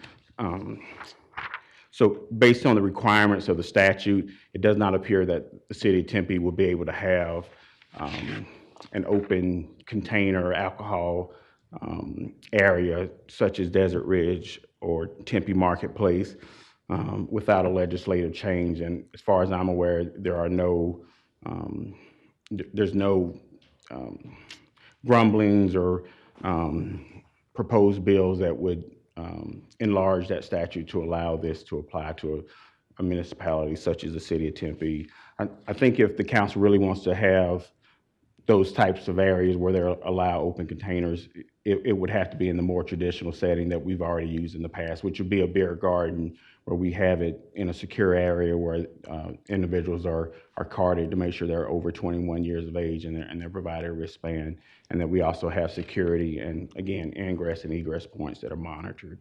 So again, at this point, I don't believe that ARS 215 would apply to the city of Tempe in the downtown area. And if the council has any questions, I'd be happy to answer them. Sounds good. Thank you, Clarence. Councilmember DeVar? And thank you, Clarence, for looking into that. I know that it was discussions that has been brought up just on various events. And one of the big events were the Second Sundays and just maybe the Arts Festival. To where within that enclosed area that you could have a, beer, wine, whatever it is, while you're looking at things around that area. I know talking with PD, and we've done it in the past in various areas, that we probably could design something to possibly accommodate. And that's the whole thing, is it's not this citywide thing or a downtown thing. It's more just certain events to see if that was palatable to do. And I think that if I'm correct, those discussions can still transpire with PD in coordination with the DTA and possibly doing those events, because I think we've done some smaller versions of those in the past. Yes, Councilman Navarro, you are correct. I mean, those are sort of the traditional special events that we would have something like that. And there's nothing that prevents us from doing that in the future. There's just not the way that they do them at Tempe Marketplace. But so let me ask you this: if a business center like the AMC area, which I believe is one owner for the whole ground, is that considered kind of the same premise as the marketplace? From 6th Street to 7th Street, that little loop area where Pedal House and the theaters are at. Did you get a visual on this? I do understand where you're referring to. I'm just trying to, the requirement that I would think you would have an issue, and I'm not 100% positive, would be the under one management or owned by one management company. Gotcha. And 400,000 square feet. I just don't know how much square footage is in that, and whether or not, I mean, you would classify that as a shopping center. I mean, I guess you'd have to look at those definitions. Okay, awesome. Sounds good. That was it. Thank you. Thank you. Anyone else? Any further comments, questions? Thank you. Thank you, Clarence. Appreciate it. Thank you, Clarence. All right. Next item on the agenda is the call to the audience for committee of the whole items. There are no items ready for city council direction or status update this evening, so I'm going to close this item and move to the next one. Next up, let's see here. Item 5A, of course. There are no items. Item 5B, council committees in progress, updates as needed. Do any council members have updates on items 5B1, 5B2, or 5B3? Seeing none, the next item on the agenda is future agenda items. Council members may request that an agenda item be added to a future issue review session. In accordance with the open meeting law, there should be no discussion on the item other than to clarify the request. Any future agenda items from council?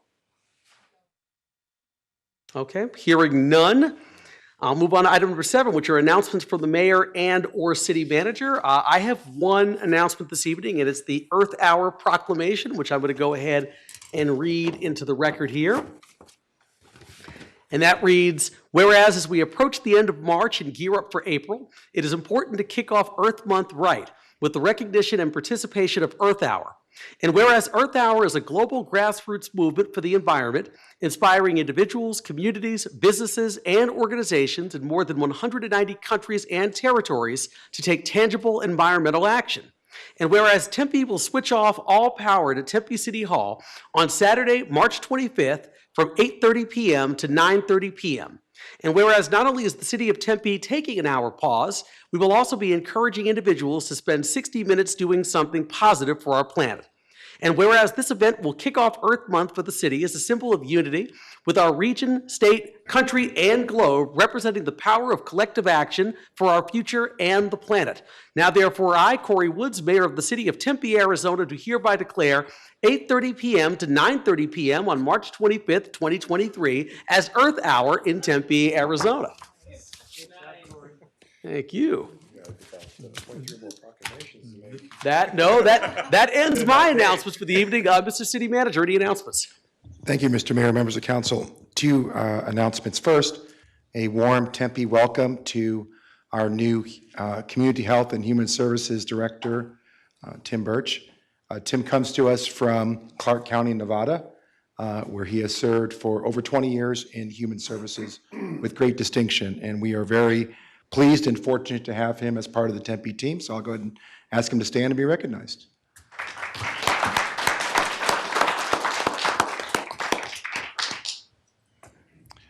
Second announcement I have this evening is certainly more somber. My condolences goes out to the family of and the friends and all of us colleagues who knew and worked with and cared very deeply for and loved Hugo Zettler. Hugo was a career prosecutor, working first in the county attorney's office for many years, then spent some time working as a court commissioner in Maricopa County Superior Court, and then for the last almost 20 years worked in the City of Tempe Attorney's Office in the Criminal Division as one of our city prosecutors. He has mentored or had mentored countless prosecutors, both in his as the head of the training unit in the Maricopa County Attorney's Office, as well as spending, I believe, 25 years teaching the prosecutor clinic at Arizona State University Law School. He's a lifelong Tempean, someone who I knew personally for many years and had just a tremendous amount of respect for him as an attorney and as a friend. He loved the law. He loved the work that he was able to do.